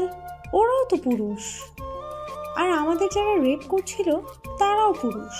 ওদের মতো পুরুষদের দেখলে পুরুষদের উপর বিশ্বাস উঠে যায়, আবার মুসা আর আসিফের মতো পুরুষদের দেখলে বিশ্বাস আরও জন্ম নেয়। ঠিক বলেছিস। আজকে যে করেই হোক ক্ষমা চাবো ওদের কাছে। আমিও যাবো। এদিকে আমি আমার প্রতিদিনের রুটিন অনুযায়ী তাহাজ্জুদ নামাজ পড়ার পর পড়তে বসলাম। তারপর পড়া শেষে নাস্তা করে দুইজন কলেজে গেলাম। যাওয়ার আগে দেখি আম্মু আর আপুদের মন খারাপ, কিন্তু এমন সারপ্রাইজ দিব যে এই জন্য কিছু বলতে পারছি না। আমারও খারাপ লাগছে। তারপর আমি আর কলেজে গেলাম। গেট দিয়ে ঢোকার সময় আমাদের সামনে সুমাইয়া ও লিয়া এসে দাঁড়ালো। তারপর আমি বললাম, আজকেও আমাদেরকে অপমান করবেন? তারপর সুমাইয়া আর লিয়া আমাদের দুজনকে যা বলল তা শুনে আমার দুই কান বিশ্বাস করতে পারছি না। তারা বলল, আমাদের দুজনকে মাফ করে দাও মুসা। প্লিজ আসিফ, আমাদের দুইজনকে মাফ করে দিও। তাদের কথা শুনে আমি আর আসিফ রীতিমতো অবাক, যে মেয়ে দুইজন প্রতিদিন আমাদের অপমান করত তারা কিনা আজকে আমাদের কাছে ক্ষমা যাচ্ছে। হয়তো আল্লাহ তাআলা এদের হেদায়েত দিয়েছে। যাক, তারা নিজেদের ভুল বুঝতে পেরেছে, তাতেই আমরা খুশি। তো আমি বললাম, আপনারা ক্ষমা চাচ্ছেন কেন? আপনারা তো কিছুই করেননি। না, আমরা তোমাদের সাথে অন্যায় করেছি। প্রতিদিন তোমাদের দুজনকে কলেজের সবার সামনে অপমান করেছি। প্লিজ আমাদের ক্ষমা করে দাও। প্লিজ আমাদের ক্ষমা করে দিও। আমি আপনাদের উপর রেগে নেই। আমি অনেক আগেই আপনাদের ক্ষমা করে দিয়েছি। আমরা আপনাদের উপর রেগে নেই, তাহলে ক্ষমা করার প্রশ্ন আসে না। না, তোমরা আমাদের ক্ষমা করোনি, তাহলে এভাবে কথা বলতে না। প্লিজ আমাদের ক্ষমা করে দাও। আরে কি করছেন? হাত ছাড়ুন। আমি তো বললাম আমরা আপনাদের ক্ষমা করে দিয়েছি। তাহলে আজকে থেকে আমরা ফ্রেন্ডস। আজকে থেকে আমরা ফ্রেন্ডস। সরি, আমার কোনো মেয়ে বন্ধুর প্রয়োজন নেই। আর বিয়ের আগে কোনো মেয়ের সাথে মেলামেশা করা ইসলামে জায়েজ না। তাই আমরা আপনাদের সাথে ফ্রেন্ডশিপ করতে পারবো না। কিন্তু কেন? কারণটা তো আপনাদের বললাম। তারপর আমি আর আসিফ ক্লাসের দিকে যেতে লাগলাম, আর এদিকে সুমাইয়া আমার দিকে তাকিয়ে ভাবছে আমাদের সাথে বন্ধুত্ব করলো না কেন। কলেজের সব ছেলেরা আমাদের সাথে বন্ধুত্ব করার জন্য পাগল হয়ে যায়, আর আমরা নিজেরা বললাম, তাও রাজি হলো না। না, যে করেই হোক ওদের সাথে বন্ধুত্ব করেই ছাড়বো। তারপর সুমাইয়া লিয়ার দিকে তাকালো, দেখে লিয়া এক দৃষ্টিতে আসিফের যাওয়ার দিকে তাকিয়ে আছে। তাই সুমাইয়া জিজ্ঞেস করলো, লিয়া, আই লিয়া। কি হয়েছে? তুই কি ভাবছিস? কই কিছু না তো। কিছু তো একটা ভাবছিস। মুসার বন্ধু আসিফ কত সুন্দর না? কত সুন্দর চেহারা, একেবারে নূরের মতো। আর শরীর দিয়ে কত সুন্দর আতরের ঘ্রাণ আসছে। ও এই কথা। তো লিয়া মামুনি মনে হয় আসিফের প্রেমে পড়েছে। ধুর, কি যে বলিস না। বুঝি, সব বুঝি। তুই তো সব বুঝিস। তুই মনে হয় মুসার প্রেমে পড়িসনি। তা না হলে এতক্ষণ ওর দিকে এভাবে ড্যাপ ড্যাপ করে তাকিয়ে থাকতি? ধুর, কি যে বলিস। থাক, আর কিছু বলতে হবে না, ক্লাসে চল। চল। তারপর সুমাইয়া আর লিয়া ক্লাসের দিকে যেতে লাগলো। সুমাইয়া ভাবছে আসলেই তো মুসাও তো কম সুন্দর না, ও তো অনেক সুন্দর। কি সুন্দর ফর্সা চেহারা, মুখটাও কি সুন্দর, যে কোনো মেয়ে দেখলেই প্রেমে পড়ে যাবে। এইসব ভাবতে ভাবতে সুমাইয়া ক্লাসে আসছে, আর এদিকে আমি আর আসিফ ক্লাসে গিয়ে একটা বেঞ্চে বসলাম। তারপর আসিফ আমাকে বলল, ভাই মুসা। বল ভাই। আজকে আমাদের কাছে ওরা ক্ষমা চাইলো কেন? আমিও জানি না। যে মেয়েরা আমাদের দুজনকে প্রতিদিন অপমান করত তারা কিনা আমাদের কাছে বাপ চেয়েছে। হয়তো তারা নিজের ভুল বুঝতে পেরেছে। ঠিক বলেছিস। তারা যে তাদের ভুল বুঝতে পেরেছে এতেই আমরা খুশি। তারপর সুমাইয়া ও লিয়া ক্লাসে আসলো। তারা আসার পর থেকে শুধু আমাদের দুজনের দিকে তাকিয়ে আছে। তারপর দেখি হৃদয় আর উৎসব আমাদের দিকে আসছে। ও, আপনাদের বলতে ভুলে গেছি, আমাদের দুইজনের দুইটা বন্ধু হয়েছে, হৃদয় আর উৎসব। ওরাও দুইজন বড়লোকের ছেলে, কিন্তু ওদের মনে কোনো অহংকার নেই, সবার সাথে মিশে। আর ওরা হলো আমাদের বেস্ট ফ্রেন্ড। তো আমাদের কাছে এসে বলল, আসসালামু আলাইকুম। ওয়ালাইকুম আসসালাম। কিরে, কেমন আছিস? আলহামদুলিল্লাহ ভালো আছি, তোরা কেমন আছিস? আলহামদুলিল্লাহ, আমরাও ভালো আছি। মুসা, আজকে দেখলাম সোমায়া আর লিয়া তোদের সাথে ভালো ব্যবহার করছে। যে মেয়েরা তোদের প্রতিদিন অপমান করত, তারা কিনা আজকে তোদের সাথে ভালো ব্যবহার করছে। কাহিনী কি? তারপর আমি আর আসিফ ওদেরকে সবকিছু বললাম। ওরা শুনে তো অবাক। হৃদয় বলল, ওরা তোদের কাছে ক্ষমা চেয়েছে। ভাই। যাক ভাই, ওরা যা নিজেদের ভুল বুঝতে পেরেছে তাই ভালো। এইভাবেই আমরা কথা বলছিলাম। আর একটু পরে স্যার আসলেন আর আমরা যে যার বেঞ্চে চলে গেলাম। তারপর স্যার ক্লাস নেওয়া শুরু করলেন। পরে আমরা ক্লাসে মনোযোগ দিলাম। এইভাবেই একটা একটা করে ক্লাস শেষ হয়ে গেল। যখন আমরা দুইজন বের হতে যাব, এমন সময় সুমাইয়া ও লিয়া আমাদের সামনে এসে পথ আগলে দাঁড়ালো। আমি বললাম, কি হলো, আমাদের পথ আটকিয়েছেন কেন? সরুন। সরতে পারি যদি তোমরা আমাদের সাথে বন্ধুত্ব করো। বললাম তো, আমরা আপনাদের সাথে বন্ধুত্ব করতে পারবো না। জানো, কলেজের সব ছেলেরা আমাদের সাথে বন্ধুত্ব করার জন্য পাগল, আর আমরা নিজেরা তোমাদের কাছে আসলাম বন্ধুত্ব করতে, তাও তোমরা না করে দিচ্ছ। সবাই পাগল হলেও আমরা পাগল না। এখন সরেন, আমাদের কাজ আছে। এই বলে আমি আর আসিফ পাশ কাটিয়ে চলে এলাম। এদিকে সুমাইয়া বলছে, তোমাদের সাথে তো বন্ধুত্ব করেই ছাড়বো, যে করেই হোক।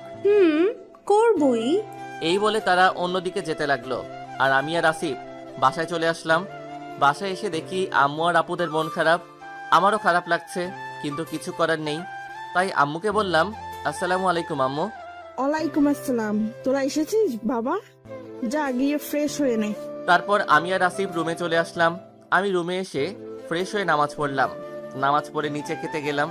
নিচে গিয়ে দেখি আসিফ টেবিলে বসে আছে। তারপর আমি টেবিলে বসলাম। তারপর আম্মু আমাদের খাবার দিল। আমি বললাম, আম্মু আপু, তোমাদের মন খারাপ কেন? মন খারাপ হবে না? আমরা হজে যাব, আর তোরা যাবি না? আম্মু, আমাদের পরীক্ষা আছে, না থাকলে ঠিকই যেতাম, চিন্তা করো না। পরে আবার ইনশাল্লাহ আমরা সবাই একসাথে যাব। তারপর আমি আর আসিফ খাওয়া শেষ করে রুমে চলে আসলাম। এসে পড়তে বসলাম। পড়তে পড়তে আসরের আজান দিয়ে দিল। নামাজ পড়লাম। নামাজ শেষে আবার পড়তে বসলাম। তারপর পড়া শেষে নিচে গেলাম। নিচে গিয়ে দেখি আব্বুরা এসে পড়েছে। তারপর আমি গিয়ে আব্বুকে বললাম, আব্বু, সব ব্যবস্থা করেছো? বাবা, সব শেষ। আমাদের ফ্লাইট 10 দিন পরে, অর্থাৎ হজের 10 দিন আগে তোমাদের ফ্লাইট। আলহামদুলিল্লাহ, যাক, সব কাজ ঠিক মতো হয়েছে। তারপর আরো কিছুক্ষণ কথা বললাম। তারপর মাগরিবের আজান দিল। সবাইকে নিয়ে নামাজ পড়ে রুমে চলে আসলাম। এসে পড়তে বসলাম। সামনে পরীক্ষা তো, তাই বেশি করে পড়ছি। তারপর পড়া শেষে নামাজ পড়ে খেয়ে ঘুমিয়ে গেলাম। তারপর রাত 3টায় ঘুম থেকে উঠে তাহাজ্জুদ পড়ে কিছুক্ষণ কুরআন তিলাওয়াত করলাম। তারপর ফজরের আজান দিল। নামাজ পড়ে পড়তে বসলাম। পড়া শেষে নাস্তা করে দুইজন কলেজে গেলাম। এইভাবেই আমাদের দিন কাটতে লাগলো। প্রতিদিনই ওরা দুইজন আমাদের বিরক্ত করে, আর আমরা সহ্য করি। তারপর আমাদের পরীক্ষার সময় চলে এলো। তাই আমরা দুইজন চিন্তা করলাম যে এই কয়েকদিন বাড়িতে বসে পড়ব।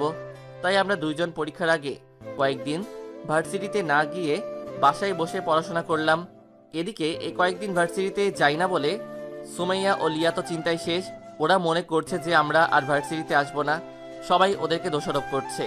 সুমাইয়া ভাবছে, কি করলাম আমি এটা? ও যদি আর না আসে তাহলে আমি নিজেকে ক্ষমা করতে পারবো না। এদিকে লিয়াও একই কথা ভাবছে। এভাবেই পরীক্ষার দিন চলে আসলো। সুমাইয়া আর লিয়া দরজার দিকে তাকিয়ে আছে, যদি ওরা আসে। এইভাবেই তারা তাকিয়ে রইল। কিছুক্ষণ পরে আমি আর আসিফ এসে পড়লাম। আমাদের দেখে সুমাইয়া আর লিয়ার মন শান্ত হলো। পরীক্ষা দেওয়া শুরু করলাম।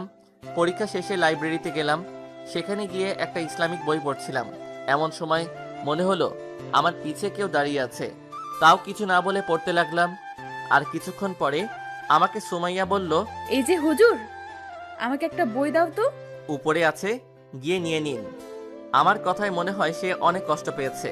মাথা উঠিয়ে দেখলাম আগের চেয়ে অনেক শুকিয়ে গেছে। চেহারায় আগের সেই উজ্জ্বলতা নেই। তারপরও চলে গেল। যাওয়ার আগে আমাকে বলল, আমি তোমাকে ছাড়া বাঁচবো না মুসা। তারপরও চলে গেল। আর আমি বসে রইলাম। সে যে কি বলে গেল কিছুই বুঝলাম না। তারপর আসিফ আমার কাছে আসলো। পরে আমরা বাসায় চলে আসলাম। এভাবেই দিন যেতে যেতে আব্বু আম্মুদের হজ ফ্লাইটের সময় এসে গেল। আর তার 2 দিন পরে আমাদের পরীক্ষাও শেষ। তো আজকে আব্বু আম্মু ওরা সবাই হজে যাবে। সবাইকে এয়ারপোর্টে ছাড়তে গেলাম। আম্মু আর আপুরা তো আমাদের জড়িয়ে ধরে কান্না করেছে, ছাড়তেই চাচ্ছিল না। আর আমার ভাগ্নিরা তো সকাল থেকে কান্না শুরু করেছে, শুধু বলছে আমরা যাব না, মামা গেলে যাব। তো এনাদেরকে শান্ত করলাম, তারপর সবাইকে বিদায় দিলাম।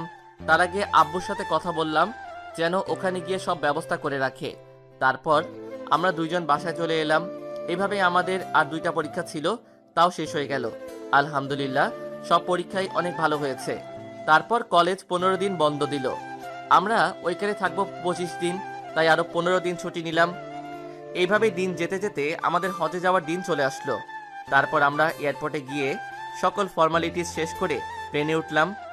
এইভাবে 6 ঘন্টা জার্নি করে আমরা জেদ্দা ইন্টারন্যাশনাল এয়ারপোর্টে পৌঁছালাম। ওটাই হলো পৃথিবীর সবচেয়ে বড় বিমানবন্দর। ওইখানে হাজিদের জন্য আলাদা টার্মিনাল আছে, ওটা শুধু হজের সময় খুলে। তো আমরা এখানেরও সকল ফর্মালিটিস পূরণ করে বাইরে এসে একটা ট্যাক্সি নিলাম। গন্তব্য মক্কা। প্রথমেই ওখানে গিয়ে উমরা করব। এখন আপনারা ভাবতে পারেন আমার বাবার এত টাকা, তাও আমরা 2জন ট্যাক্সি নিলাম কেন? আমাদের জন্য তো গাড়ি আসার কথা। হ্যাঁ, কথা ছিল ঠিকই, কিন্তু আমরা না করে দিয়েছি। আমাদের 2জনের সিম্পলভাবে চলতেই ভালো লাগে। তো আমরা 4 ঘন্টা পর মক্কাতে এসে পৌঁছালাম। তো ট্যাক্সি থামলো মিশফালা রোডে, ইব্রাহিম খালিলুল্লাহ ব্রিজের সামনে। তো সেখান থেকে আমাদের হোটেলে হেঁটে যেতে হয়। হোটেল বেশি দূরে না, ব্রিজের পরে 2টা রোড আছে। একটা হলো আল হিজরা রোড, আরেকটা দিকে হলো আন্ডারগ্রাউন্ড। সেই আন্ডারগ্রাউন্ড পার হলেই জমজম ক্লক টাওয়ার আছে, সেখানে আমাদের হোটেল। তো আমরা আমাদের ব্যাগ নিয়ে হোটেলের দিকে হাঁটতে লাগলাম। কিছুক্ষণ পরেই আমরা 2জন আমাদের হোটেল জমজম পুলম্যান মক্কাতে আসলাম। এসে আমাদের পরিচয় দিয়ে আমাদের রুমের চাবি নিলাম। সেখানে গিয়ে নিজেদের ব্যাগ রেখে আব্বুদের রুমে গেলাম। ও আপনাদেরকে বলে রাখি, ওইখানে পুরুষ ও মহিলাদের রুম আলাদা। একই রুমে শুধু স্বামী স্ত্রী থাকতে পারবে। এখানে তো সবাই আছে, তাই আলাদা রুমের ব্যবস্থা করা হয়েছে। তো আব্বুদের রুমে গিয়ে বললাম, আসসালামু আলাইকুম। ওয়ালাইকুম আসসালাম। এসে গেছিস তোরা? আব্বু। আচ্ছা আব্বু, আম্মুরা কোথায়? আমাদের পাশের রুমে। এখন যাবি? না আব্বু, আজকে বিকালে সারপ্রাইজ দিব। ওকে, এখন কি করবি? এখন আমরা 2জন উমরা করব। উমরা করার পরে অন্য কাজ। ওকে, যা, সাবধানে যাবি। তারপর আমি আর আসিফ হোটেল থেকে নেমে কাবা শরীফের দিকে গেলাম। সেখানে গিয়ে দেখি অনেক মানুষ, হজের মাস তো, তাই অনেক ভিড় থাকে। তো আমরা 2জন কাবা শরীফের সামনে গিয়ে হাজরে আসওয়াদকে সামনে রেখে তাওয়াফ শুরু করলাম। তাওয়াফে 7টা চক্কর দিতে হয়। প্রতি চক্করে হাজরে আসওয়াদকে চুম্বন করতে হয়। হজের সময় হাজরে আসওয়াদের সামনে অনেক ভিড় থাকে, তাই ইশারায় চুম্বন করলে কোনো সমস্যা হবে না।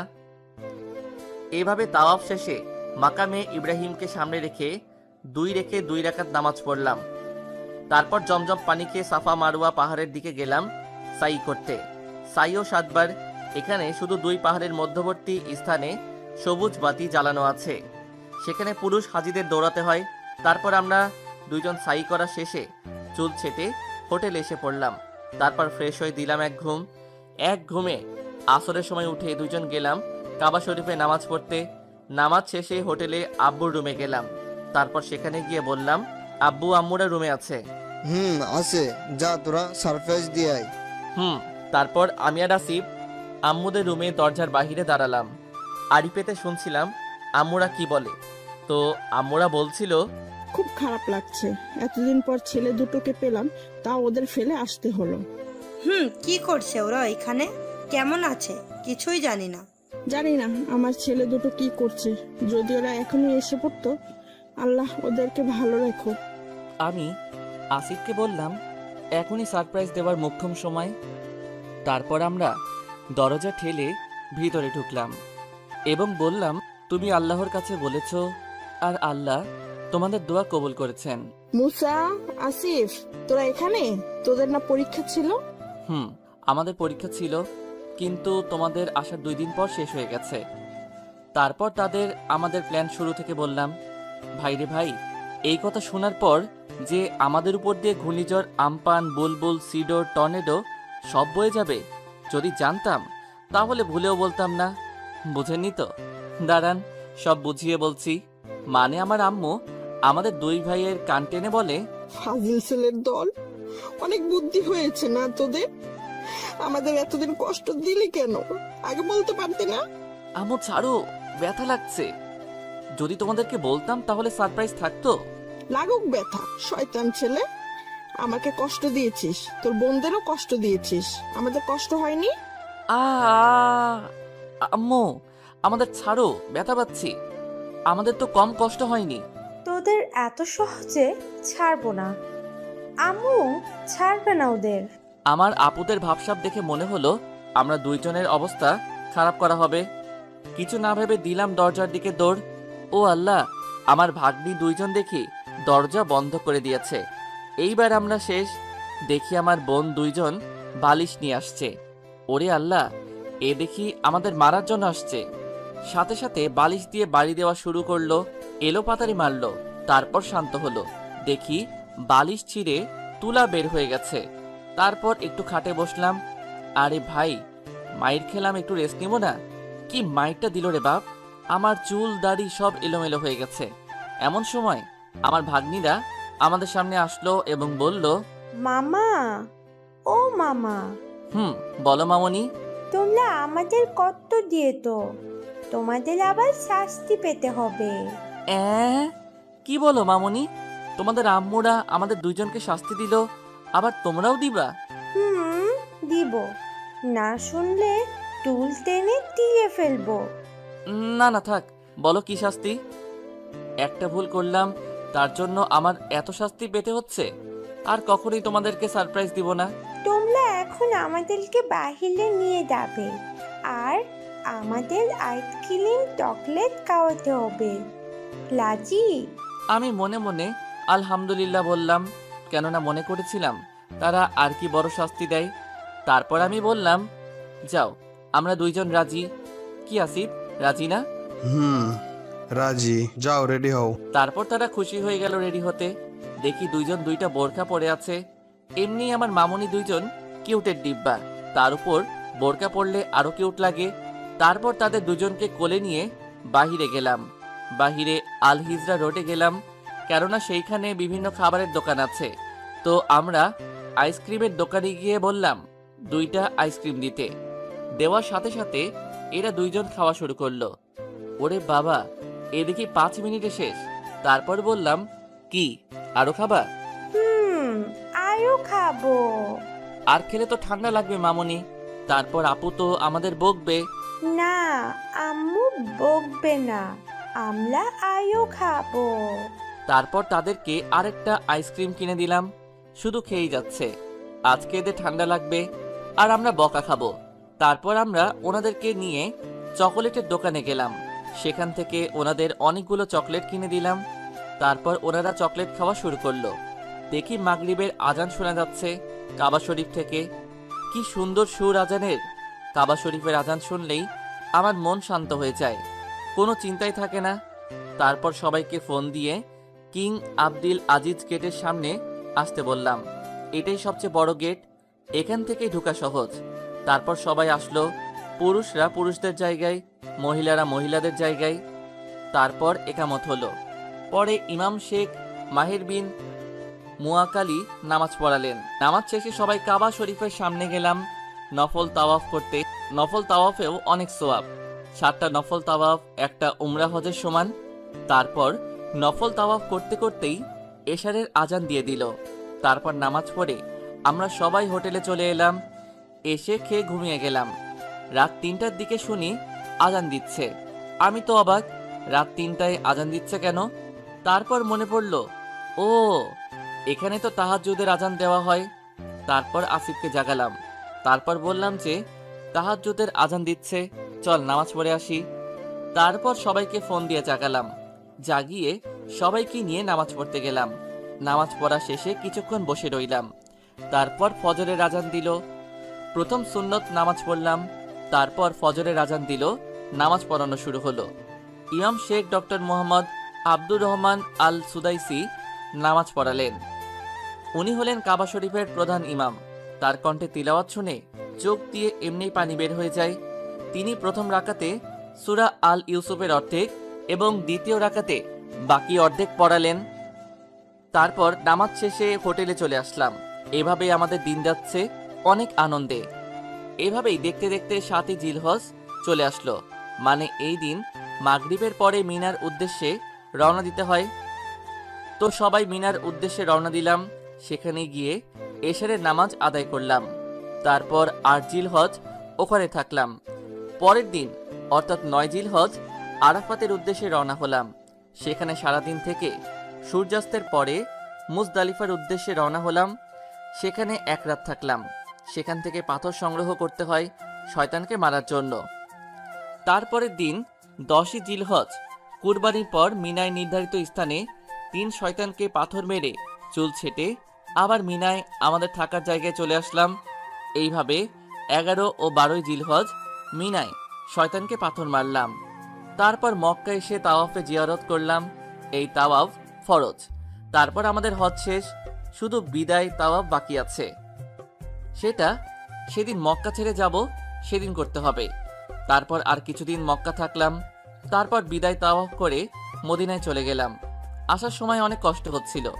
তারপর মদিনায় এসে আমরা নবীজি সাল্লাল্লাহু আলাইহি ওয়াসাল্লামের রওজা জিয়ারত করলাম। মদিনায় আসলেই অনেক শান্তি লাগে, অনেক ভালো লাগে।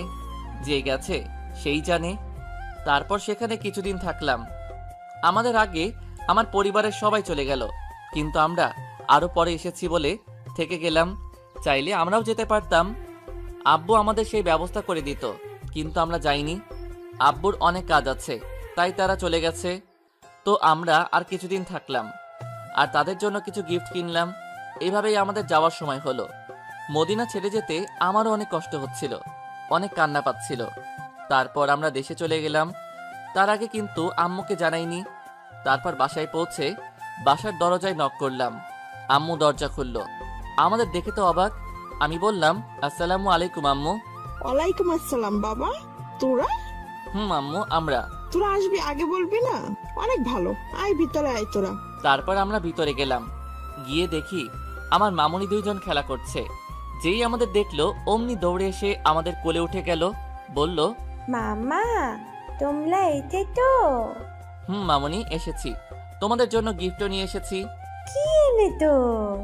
এই যে, এই সব কিছু তোমার আর সাফার জন্য। থ্যাংকু মামা। তারপর তারা ওইসব জিনিস নিয়ে গেল। তারপর আমরা আম্মুদের জন্য যেই সব গিফট আনলাম সেগুলো তাদেরকে দিয়ে দিলাম। কি খুশি। তারপর আমার রুমে গিয়ে ফ্রেশ হয়ে রেস্ট নিলাম। তারপর আব্বুর আসলো। একটু গল্প করে খেয়ে ঘুমিয়ে গেলাম। ও, আপনাদেরকে তো সুমাইয়া ও লিয়ার কথা বলাই হয়নি। এদিকে সুমাইয়া আর লিয়া কলেজ খোলার পরও আমরা আসলাম না দেখে চিন্তায় শেষ। জানতে পারলো যে আমরা ছুটি নিয়েছি। তারা তো কান্না করতে করতে শেষ। সুমাইয়া লিয়াকে জিজ্ঞাসা করে, কি লিয়া, কি ভাবিস? সুমাইয়া, আমি আসিফকে অনেক ভালোবাসি, কিন্তু ও তো আর এলো না। ওকে বোঝে না যে আমি ওকে ভালোবাসি। আমিও মুসাকে অনেক ভালোবাসি। কলেজের সব থেকে ভদ্র ছেলে ও। কত সুন্দর চেহারা ওর, কত সুন্দর করে কথা বলে। আসিফ আসলেই আমি ওকে আমার মনের কথা বলে দেব। আমিও সেই অপেক্ষায় আছি। ও আসলে আমিও আমার মনের কথা ওকে খুলে বলবো। এভাবেই তারা ভাবছে কিভাবে আমাকে আর আসিফকে তাদের মনের কথা বলবে। আর এদিকে আমি পরের দিন তাহাজ্জুদ পড়ে ফজর পড়তে বসলাম। পড়তে পড়তে 8টা বেজে গেল। তারপর নাস্তা খেয়ে সবার কাছ থেকে বিদায় নিয়ে আমরা 2 জন কলেজে গেলাম। গিয়ে যখন গেট দিয়ে ঢুকবো তখনই আমার সাথে যা ঘটলো তার জন্য আমি মোটেও প্রস্তুত ছিলাম না। দেখি কে জানি আমাকে জড়িয়ে ধরেছে। আমি সাথে সাথে নিজেকে ছাড়িয়ে নিয়ে পিছনে চলে গেলাম। দেখি সুমাইয়া আমার সামনে, আর এদিকে আসিফকে তো লিয়া এমনভাবে জড়িয়ে ধরেছে যে আসিফ ছাড়াতেই পারছে না। আমি সুমাইয়াকে বললাম, আপনি আমাকে জড়িয়ে ধরেছেন কেন? মুসা, তুমি এতদিন কোথায় ছিলে? তোমার কিছু হয়নি তো? কলেজ খোলার পরেও তুমি 15 দিন আসোনি। জানো কত চিন্তায় ছিলাম। আমার কাজ ছিল তাই ছুটি নিয়েছি। আর আমার জন্য আপনি চিন্তা করবেন কেন? আমার মতো ছোট লোকের জন্য কে চিন্তা করে? চুপ, কথায় কথায় নিজেকে ছোট লোক বলবে না। আর কেন চিন্তা করি তুমি তা বোঝো না? কি বুঝবো? আমি তোমাকে একটা কথা বলতে চাই মুসা। বলেন। আমি তোমাকে ভালোবাসি মুসা, অনেক ভালোবাসি। তুমি এতদিন আসোনি, জানো আমি কত চিন্তায় ছিলাম।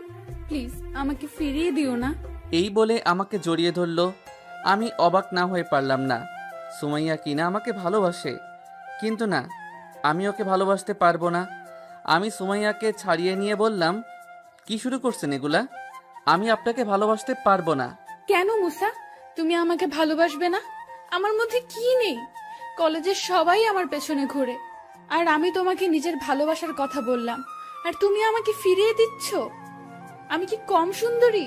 Shut up miss Somaiya. অন্যরা ঘুরতে পারে, কিন্তু আমি ঘুরবো না। আর সৌন্দর্য নিয়ে আপনি এত অহংকার করেন কেন? সৌন্দর্য আমার কাছে কোনো বিষয় না, আমার কাছে ভালো মন থাকা বিষয়। আমি যাকে ভালোবাসবো তাকে আল্লাহকে ভালোবাসতে হবে, রাসূল সাল্লাল্লাহু আলাইহি ওয়াসাল্লামকে ভালোবাসতে হবে, সব সময় পর্দা করতে হবে, 5 ওয়াক্ত নামাজ পড়তে হবে, ইসলামের বিধিবিধান মানতে হবে। পারবেন এসব মানতে? আমি জানি ও পারবে না, তাই এই কথা বললাম। আমি তোমার জন্য সব করতে পারবো। আমি শুধু তোমাকে চাই। এর জন্য আমাকে যা করতে হবে আমি করব, তাও আমি তোমাকেই চাই। ওকে, দেখি কেমন পারেন। এই বলে আমি আসিফকে নিয়ে চলে আসছিলাম। তারপর ক্লাসে এসে বসলাম। তারপর হৃদয় আর উৎসব আমাদের কাছে আসলো।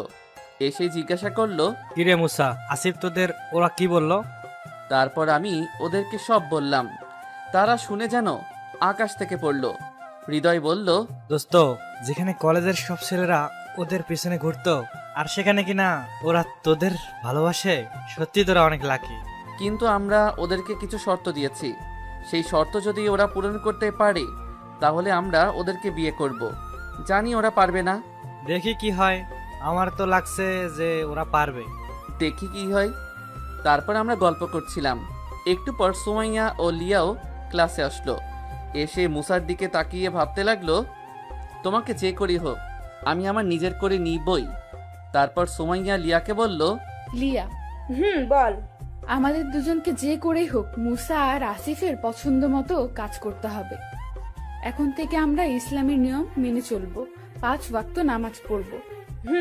যে কারণেই হোক আমার আসিফকে চাই, তার জন্য আমার যা করতে হয় আমি করব। এইভাবে তারা ভাবছে কিভাবে আমাদের নিজের করে পাবে। একটু পরে স্যার আসলেন এবং ক্লাস নেওয়া শুরু করলেন। এভাবেই একটা একটা করে ক্লাস শেষ হয়ে গেল। তারপর আমরা ক্লাস দিয়ে বের হব। এমন সময় সুমাইয়া ও লিয়া আমাদের পথ আটকে দাঁড়ালো এবং বলল, যে করেই হোক আমরা তোমাদেরকে নিজের করে নেবই। আগে আপনাদেরকে যে শর্তগুলো দিয়েছি সেগুলো পূরণ করেন, তারপর না হয় আমাদের বিয়ে করবেন। এই বলেই আমি আর আসিফ বাসায় চলে এলাম। এসে ফ্রেশ হয়ে খাওয়া দাওয়া করে পড়তে বসলাম। পড়তে পড়তে আসরের আজান দিয়ে দিল। তারপর নামাজ পড়ে নিচে গেলাম। নিচে গিয়ে দেখি সবাই নিচে বসে আছে। তারপর ওইখানে গিয়ে গল্প করা শুরু করলাম। তারপর মাগরিবের আজান দিল। নামাজ পড়ে আবারও পড়তে বসলাম। পড়তে পড়তে এশারের আজান দিয়ে দিল। নামাজ পড়ে পড়া শুরু করলাম। পড়া শেষে খেতে গেলাম। খাওয়া শেষে রুমে আসলাম। তারপর ঘুমিয়ে গেলাম। পরের দিন কলেজে গিয়ে দেখি সুমাইয়া আর লিয়া আসেনি। যাক, ভালো হয়েছে, এখন আর বিরক্ত করবে না। তো আমরা ক্লাস করা শুরু করলাম। ক্লাস শেষে বাড়িতে চলে আসলাম। এইভাবেই আমাদের দিন যাচ্ছে। এই 5 দিনে সুমাইয়াও কলেজে আসেনি। সত্যি বলতে আমিও ওকে অনেক মিস করছি। এই 5 দিনে আমিও ওকে ভালোবেসে ফেলেছি। তো একদিন আমি আর আসিফ বসে আছি, তখন আসিফ জিজ্ঞাসা করলো, মুসা, কি হলো তোর? মন খারাপ করে আসিস কেন? ভাই, আমিও মনে হয় সুমাইয়াকে ভালোবেসে ফেলেছি। ভাই, আমিও লিয়াকে ভালোবেসে ফেলেছি। এই কয়দিন ও আসেনি তাই আমি ওকে অনেক মিস করছি। দেখি কি হয়। এইভাবে আমরা 2 ভাই কথা বলছিলাম। এমন সময় আমাদের সামনে 2জন বোরখা পরা 2জন মেয়ে আসলো। তারপর আমাদেরকে সালাম দিল। কণ্ঠটা কিরকম চেনা চেনা লাগছে। তো আমি বললাম, ওয়ালাইকুম আসসালাম। চিনতে পেরেছেন আমাদের? না তো, কে আপনারা? আমি তোমার সুমাইয়া। আর আমি লিয়া। ওদের কথা শুনে আমি তো হা হয়ে গেছি। আমার জন্য সুমাইয়া নিজেকে এত পরিবর্তন করলো। না, এইবার আমি ওকে ফিরাবো না। আমি ওকে নিজের বউ করে নিবই। তারপর আমি বললাম, আপনাদের বাসার ঠিকানা দিন, আজকে যাব। আমার কথা শুনে সুমাইয়া সেই রকমের খুশি হয়েছে। তারপর আমাদের ঠিকানা দিল। তারপর আমরা বাসায় চলে এলাম। আমি তো চিন্তায় আছি, বাসায় গিয়ে কি বলবো। না, আমি বলবোই, সাহস করে বলতেই হবে। আল্লাহ আমাকে সাহস দাও। আমরা বাসায় এসে দেখি আব্বু আম্মু বসে আছে। এখন আমি আর আসিফ গিয়ে বললাম, আসসালামু আলাইকুম আব্বু। ওয়ালাইকুম আসসালাম বাবা। আমরা তোমাদের কিছু কথা বলতে চাই। বল বাবা, এতে এত সংকোচের কি আছে? আম্মু, আমরা দুইজন বিয়ে করতে চাই। কি বলবি আরেকবার বল। আমরা বিয়ে করতে চাই। ওগো শুনছো, আমাদের ছেলেরা বলে বিয়ে করতে চায়। যাক, শেষ পর্যন্ত আমরাও নিজেদের ছেলের বিয়ে দেখে যেতে পারবো। তো বাবা, তোদের কোনো পছন্দের মেয়ে আছে? জি আব্বু, আছে। তারপর সবাইকে সবকিছু খুলে বললাম। সবাই শোনার পর অনেক খুশি। তারপর আব্বু বলল, তো বাবা, আমাদের বৌমাদের ঠিকানা দে, আমরা প্রস্তাব নিয়ে যাই। এই নাও বাবা। ওকে, আজকে বিকালে আমরা প্রস্তাব নিয়ে যাব। যা, তোরা গিয়ে ফ্রেশ হয়ে নে। তারপর আমি আর আসিফ গেলাম ফ্রেশ হতে। ফ্রেশ হয়ে নামাজ পড়তে বসলাম।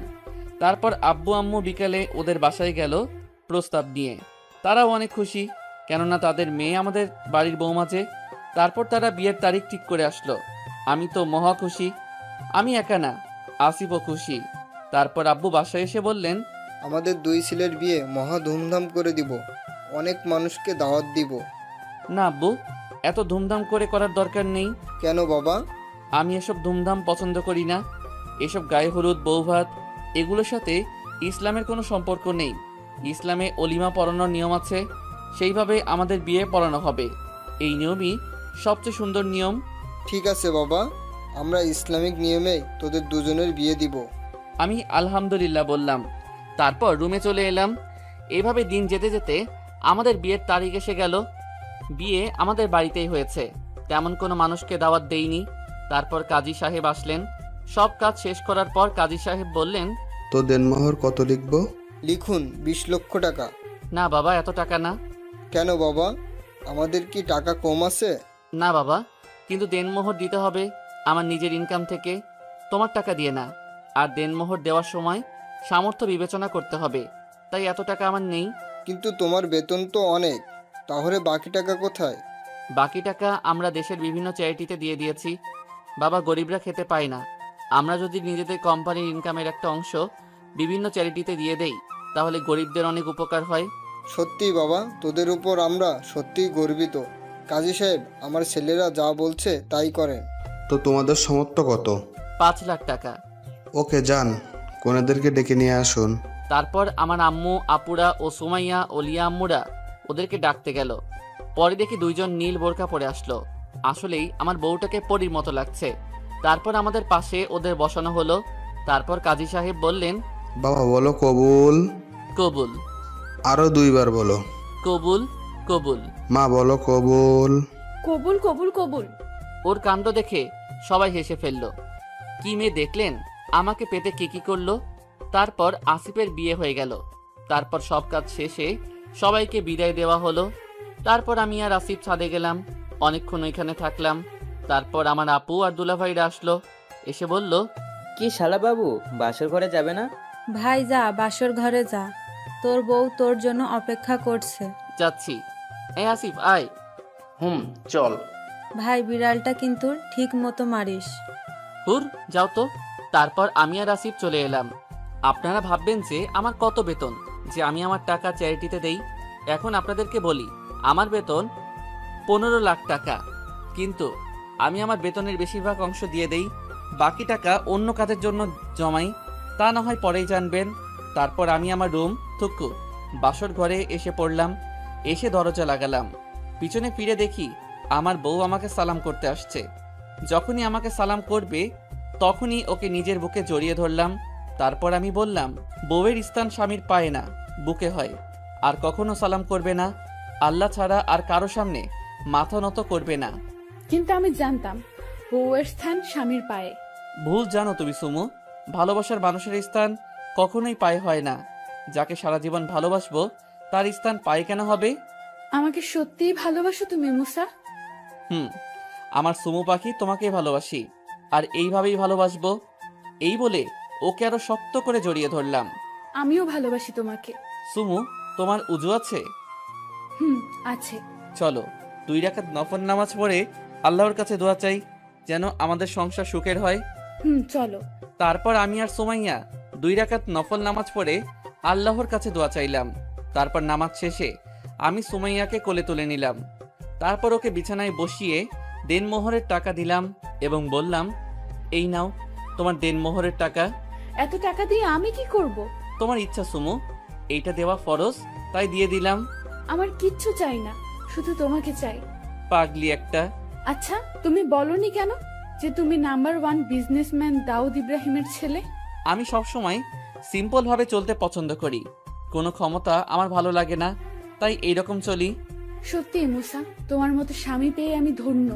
এইবার কি আমি আমার বউয়ের মুখ দেখতে পারি? মানা করেছে কে? তারপর আমি সুমুর নিকাবটা খুললাম। আমার সামনে সাক্ষাৎ বেহেশতের হুর দাঁড়িয়ে আছে, টানা টানা চোখ, গোলাপি ঠোঁট, সব মিলিয়ে একেবারে পরি। তারপর সুমাইয়া বলল, কি দেখো এমন করে? পরি দেখি। যাহ, কি যে বলো। না সত্যি, আমার সুমো পাখি একেবারে পরির মতো। ধুর, কি যে বলো। আচ্ছা সরো, এখন ঘুমাবো। ঘুমাবা মানে? আজকে না আমাদের বাসর রাত, আজকে কেউ ঘুমায়? না সুমু, আজকে না। তুমি আজকে এসবের জন্য প্রিপেয়ার্ড না, আরেকদিন। না, আজকেই হবে, এখনই হবে। এই বলে সুমাইয়া আমার পাঞ্জাবির কলার ধরে আমার ঠোঁটে কিস করলো। আল্লাহ, আমার ঠোঁট কামড়ে একেবারে শেষ করে দিয়েছে। তারপর আর কি, আমরা ভালোবাসার সাগরে হারিয়ে গেলাম। এই যে, আপনাদের আর দেখা লাগবে না। তারপর তাহাজ্জুদের সময় আমার ঘুম ভাঙলো। তারপর আমার সুমু পাখিকে উঠিয়ে দুইজন গোসলে গেলাম। গোসল করে দুইজনে একসাথে নামাজ পড়লাম। তারপর আমি কুরআন তিলাওয়াত করছিলাম আর ও শুনছিল। তারপর ফজরের আজান দিল। আমরা দুইজন নামাজ পড়ে ঘুমাতে গেলাম। ও শুয়েই আমার বুকে মাথা রাখলো, আমিও না করলাম না, একেবারে শক্ত করে জড়িয়ে ধরলাম। তারপর ঘুমিয়ে গেলাম। সকাল 8টায় দেখি কে যেন আমার নাক ধরে টানছে। চোখ খুলে দেখি আমার সুমু পাখি আমার নাক টানছে। ও একটা নীল কালারের শাড়ি পরেছে, দেখতেও পরীর মতো লাগছে। তারপর আমি উঠে গেলাম, ফ্রেশ হতে যাচ্ছিলাম, এমন সময় সুমাইয়া আমার হাত ধরে আমাকে বিছানায় ফেলে দিল। তারপর আমার বুকের উপরে উঠল।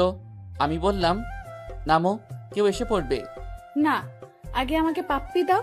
পরে দেই, এখন কেউ দেখে ফেলবে। না, আগে আমাকে পাপ্পি দাও। তারপর কথা, আমি সুমাইয়ার কপালে একটা পাপ্পি দিলাম। ও বলল, আমি এখানে দিতে বলেছি। তাহলে কোথায়? এই যে এখানে। না, এখন না, কেউ এসে পড়বে। বুঝতে পেরেছি, আমারটা আমারই আদায় করা লাগবে। এই বলে সুমাইয়া আমার ঠোঁটে কিস করলো। কিছুক্ষণ পর ছেড়ে দিয়ে বলল, কি কেমন লাগলো? ভালো। তারপর আমি ফ্রেশ হতে গেলাম। ফ্রেশ হয়ে নিচে গিয়ে দেখি আমার বউ আমার আম্মু আপুদের সাহায্য করছে। তো টেবিলে গিয়ে বসলাম। দুলাভাই জিজ্ঞাসা করলো, কি শালা বাবু, কেমন কাটলো বাসর রাত? আলহামদুলিল্লাহ ভালো। বিড়াল ঠিক মতো মেরেছো তো? ধুর দুলাভাই, কি যে বলেন না। তারপর আমাদের নাস্তা দেওয়া হলো। খেয়ে রুমে চলে এলাম দুইজন রেডি হতে, কারণ কলেজের কেউ জানে না আমরা স্বামী স্ত্রী, তাই আমরা কলেজে যাচ্ছি। আমরা কলেজে একসাথে যাব ঠিকই, কিন্তু কলেজের সামনে গিয়ে আলাদা হয়ে যাব। আবার কলেজ ছুটির পর আমরা একসাথে হাত ধরাধরি করে আসব। এইভাবেই আমাদের দিন কাটতে লাগলো। প্রতিদিন আমরা একসাথে কলেজে আসি, একসাথে বাসায় যাই, জড়াজড়ি করে ঘুমাই।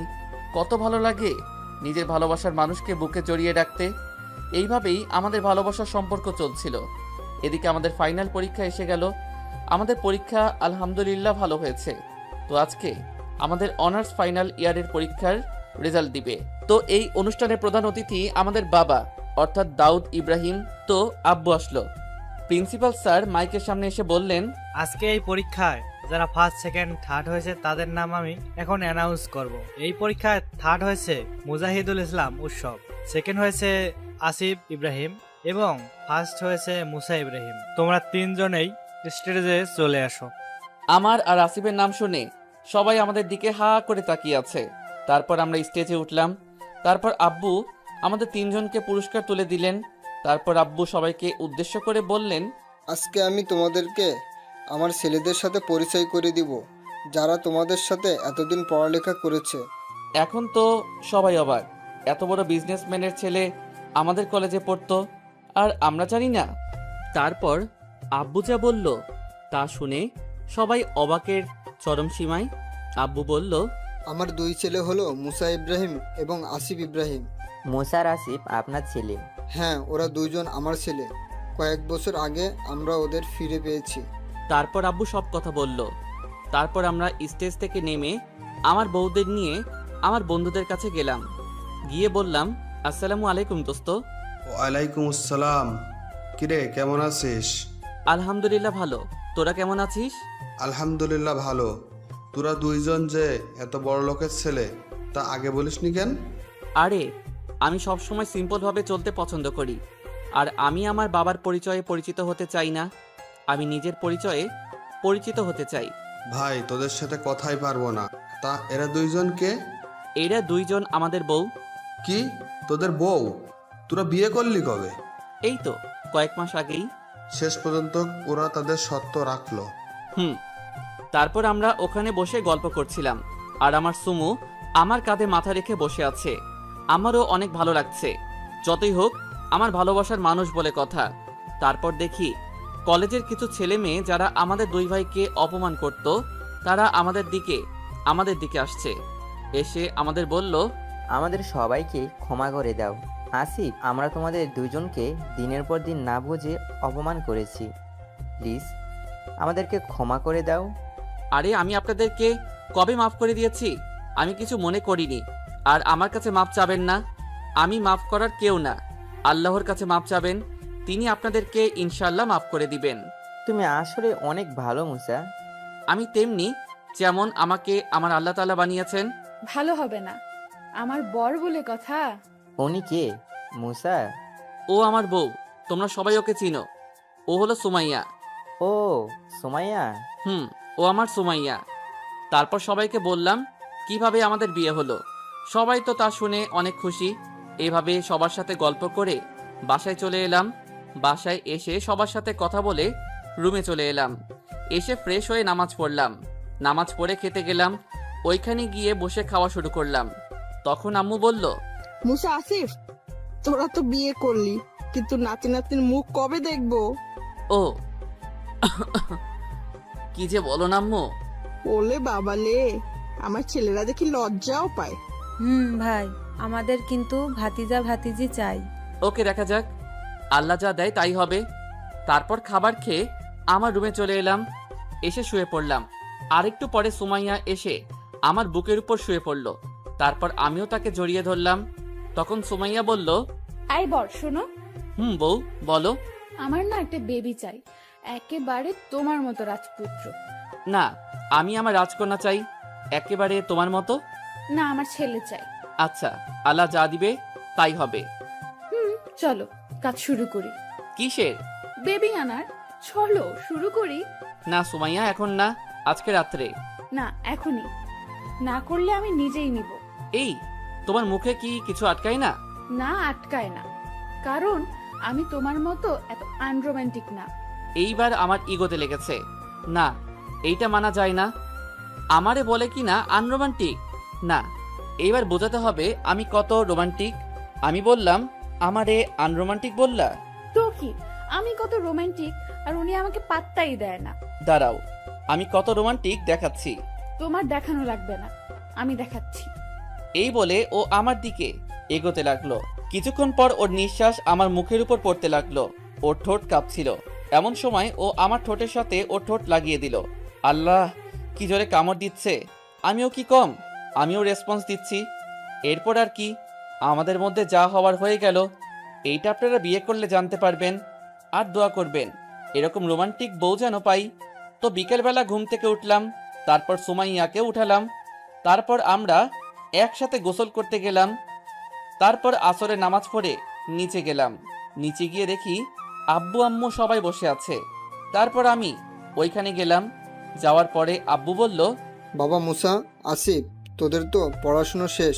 এখন আমার কোম্পানির দায়িত্ব তোরা দুজনেই নে। আমি আর একা পারছি না। ওকে আব্বু, আমি আর আসিফ কোম্পানির দায়িত্ব নিব। কি বলিস আসিফ? তারপর কিছুক্ষণ গল্প করার পর মাগরিবের আজান দিল। নামাজ পড়ে উপরে চলে আসলাম। এসে ল্যাপটপে কোম্পানির কিছু কাজ করলাম।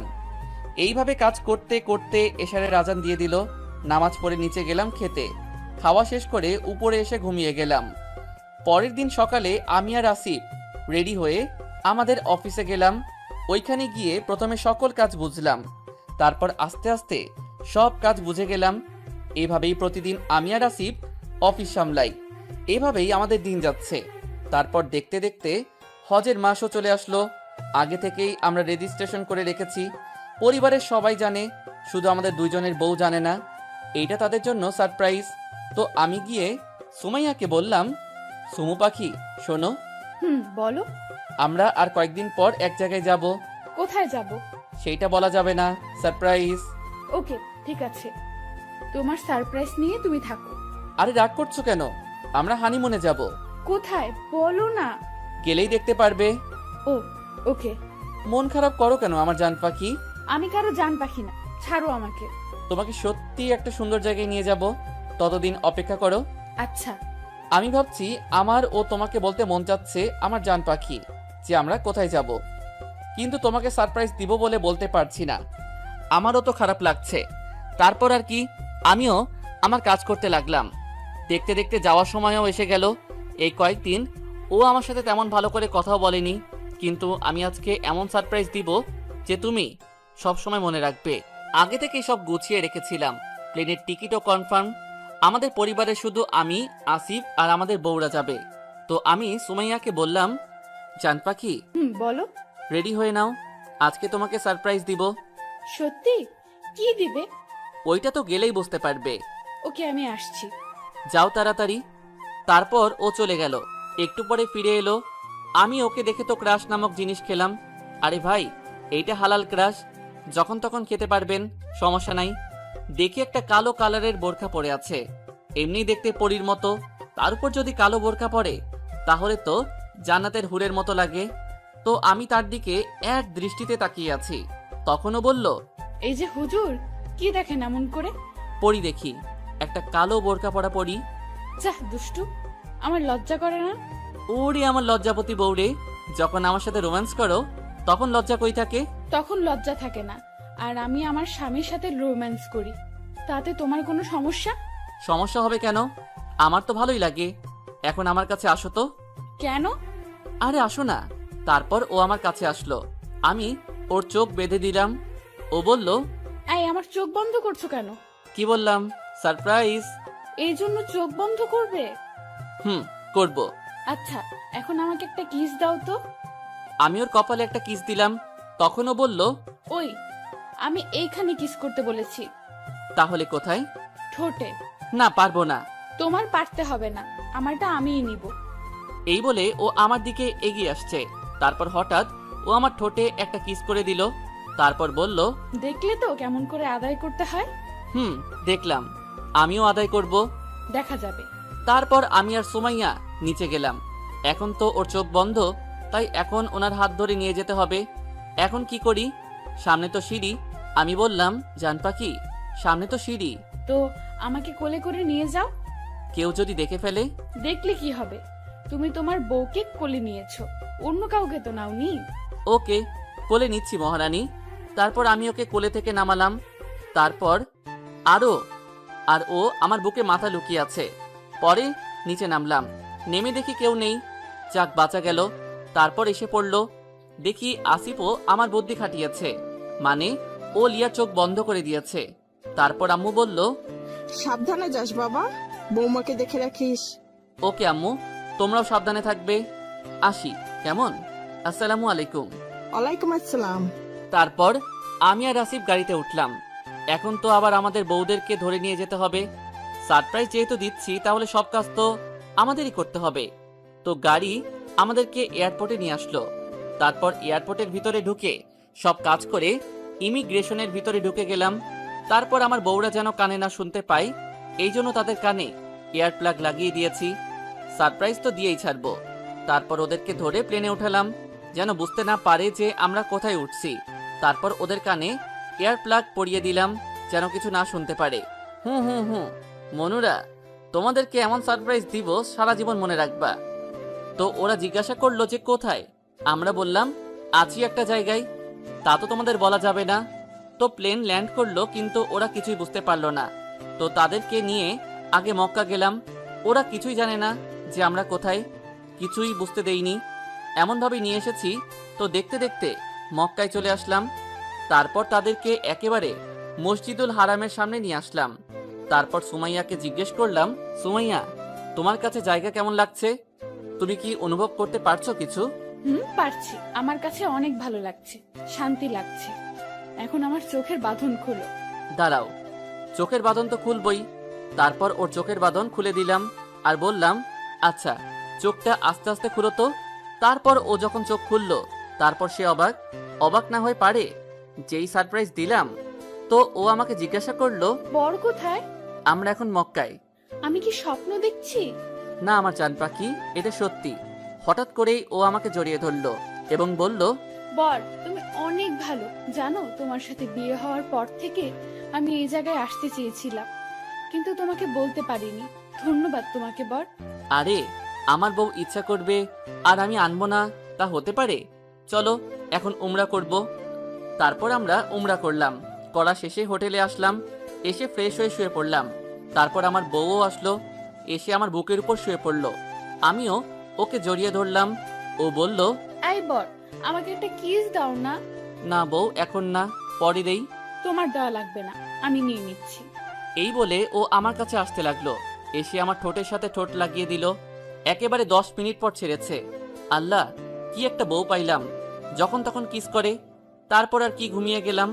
তারপর বিকেলবেলা উঠে ফ্রেশ হয়ে আসরে নামাজ পড়তে গেলাম। হোটেল থেকে বের হয়ে যখন নিচে নামবো, তখনই সুমাইয়া মাথা ঘুরিয়ে পড়ে গেল। সাথে সাথে আমি ওকে ধরে রুমে নিয়ে গেলাম। তারপর ডাক্তারকে ডেকে নিয়ে আসলাম। উনি চেক আপ করে যা বললেন, তা শুনে আমার যে কি খুশি লাগছে বলে বোঝাতে পারবো না। উনি বললেন যে সুমাইয়া মা হতে চলেছে। তারপর উনি চলে গেলেন। তারপর আমি সুমাইয়ার কাছে গিয়ে বললাম, জান পাখি, শুনেছো ডাক্তার কি বলেছেন? এখন থেকে তুমি কোনো কাজ করবে না, যা লাগবে আমাকে বলবে, তা না হলে আমাদের বেবির ক্ষতি হবে। আমি কোনো কাজ করব না, কিন্তু আমাকে এখন একটু আদর করো। এখনো তোমার আদর খেতে মন চাচ্ছে? তোমার দিতে হবে না, আমি নিচ্ছি। এই বলে আবারও আমার ঠোঁটের উপর অত্যাচার করলো। তারপর এইভাবে দেখতে দেখতে হজের দিন চলে আসলো। খুব সাবধানে আমি ওকে নিয়ে হজ শেষ করলাম। তারপর দেশে চলে আসলাম। এসে সবাইকে খুশির খবর দিলাম। সবাই তো মহা খুশি। তারপর থেকে সবাই ওর খেয়াল রাখতে শুরু করলাম। এর মধ্যে লিয়ারও সুখবর আসলো। তারপর সবাই আরো খুশি। এইভাবে আমাদের দিন চলছিল। আমি ওকে অনেক কেয়ার করি, কোনো কাজ করতে দেই না। একদিনও বলল, এই বর শোনো না। বউ বলো। যদি আমি আমাদের বেবি জন্ম দিতে গিয়ে মারা যাই, তখন তুমি আরেকটা বিয়ে করে নিও। আমি ওর কথা শুনে আমি কান্না ধরে রাখতে পারলাম না। সাথে সাথে ওকে জড়িয়ে ধরে কেঁদে দিলাম। বললাম, এই জান পাখি, তুমি এসব কি বলছো? আর এসব কথা বলবে না। তুমি জানো না তোমাকে ছাড়া আমি অচল। তোমাকে আমি কতটা ভালোবাসি তুমি জানো না। আর এসব কথা বলবে না, তোমার কিচ্ছু হবে না। ওলে বাবা লে, আমার বরটা আমাকে কত ভালোবাসে। আচ্ছা বলবো না, তুমি কেঁদো না। আর বলবে না, তোমাকে কোথাও যেতে দিব না। এইভাবে আমাদের জীবন চলছিল। দেখতে দেখতে ওর ডেলিভারির সময় এসে গেল। একদিন ও আমাকে বলল, আই বর, একটা কথা বলি। বলো, এতে পারমিশনের কি আছে? বর, আমাকে তুমি উমরা করতে নিয়ে যাবে। আমার না অনেক ইচ্ছা করছে যেতে। না বউ, এখন না, আগে বেবি হোক, তারপর ওকে নিয়ে যাব। না, আমাকে নিয়ে যেতে হবে, তা না হলে আমি কিন্তু না ফেরার দেশে চলে যাব। ওই চুপ, এই কথা বলবে না। আমি নিয়ে যাব তোমাকে, তাও এই কথা বলবে না। সত্যি? সত্যি। এবার খুশি? অনেক। তারপর সবাইকে বলে টিকিটের ব্যবস্থা করলাম। ও আপনাদের তো বলাই হয়নি, আমরা সবাই এখন সৌদি আরবের নাগরিক। বিজনেসের কাজে আমার আর আসিফের যাওয়া লাগে, তাই আমরা নাগরিকত্ব নিয়ে নিয়েছি। তাই আমাদের কোনো সমস্যা হয় না। তারপর আমাদের একটা বাড়িও আছে, সেইখানে থাকবো। তারপর আমরা ওইখানে পৌঁছালাম। তারপর উমরা করে বাড়িতে এসে পড়লাম। তারপর ফ্রেশ হয়ে খেয়ে রাত্রে ঘুমিয়ে গেলাম। মাঝরাত্রে দেখি সুমাইয়া ছটফট করছে। আমি জিজ্ঞাসা করলাম, কি হয়েছে সুমু? আমার না খুব ব্যথা করছে, মনে হয় আমার পেইন হয়েছে। আমি আর কিছু না ভেবে ওকে কোলে তুলে নিলাম। আমি বাড়ি থেকে বেরিয়ে গাড়িতে ওকে তুলে গাড়ি চালানো শুরু করলাম। একটু পরে মক্কা হসপিটালে পৌঁছালাম। ওইখানে গিয়ে ওকে অপারেশন থিয়েটারে নিয়ে গেল। আমার তো অনেক কান্না পাচ্ছে। আমার মন শুধু বলছে, আমার জান পাখির যদি কিছু হয় তাহলে আমার কি হবে? আমি তোকে খুব ভালোবাসি। না, আমার জান পাখির কিছু হবে না। আমি আল্লাহর দরবারে দোয়া করতে শুরু করলাম, আল্লাহ তুমি আমার জান পাখিকে আমার কাছে ফিরিয়ে দাও।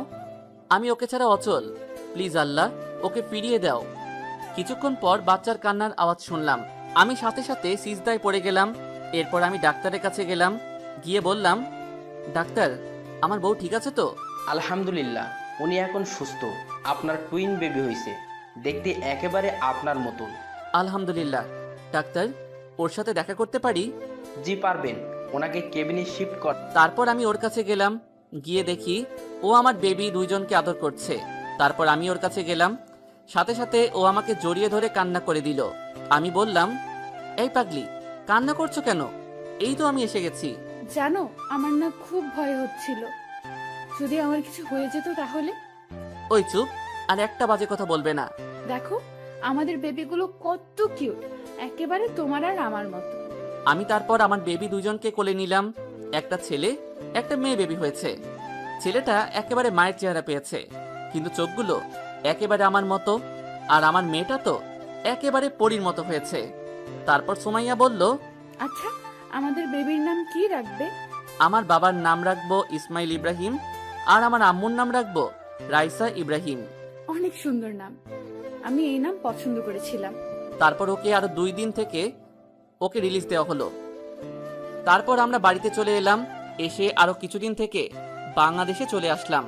কাউকে কিন্তু কিচ্ছু বলিনি, সবাইকে সারপ্রাইজ দিব। তো বাসায় এসে কলিং বেল বাজালাম। তারপর দেখি আম্মু দরজা খুলে আমাদের দিকে তাকিয়ে আছে। তারপর আম্মু জিজ্ঞাসা করলো, বাবা তোরা এসে গেছিস? আর এই বেবি দুটো কে? ওরা তোমার নাতি নাতনি, ইসমাইল আর রাইসা। সত্যি ওরা আমার নাতি নাতনি? তারপর আম্মু সবাইকে ডাক দিল। সবাই এসে আমাদের দেখে অনেক খুশি হলো। সবাই তো আমার বেবিদের নিয়ে ব্যস্ত। সবাই কত খুশি, আমার দেখেও অনেক ভালো লাগছে। এইভাবেই আমাদের দিন যাচ্ছিল। কয়েকদিন পরে আসিফেরও 2টা বেবি হলো। তাদের নাম রাখা হলো ইউসুফ ইব্রাহিম এবং আয়েশা ইব্রাহিম। এভাবেই ভালোবাসার মানুষের সাথে খুনসুটি করে আমার দিন যাচ্ছে।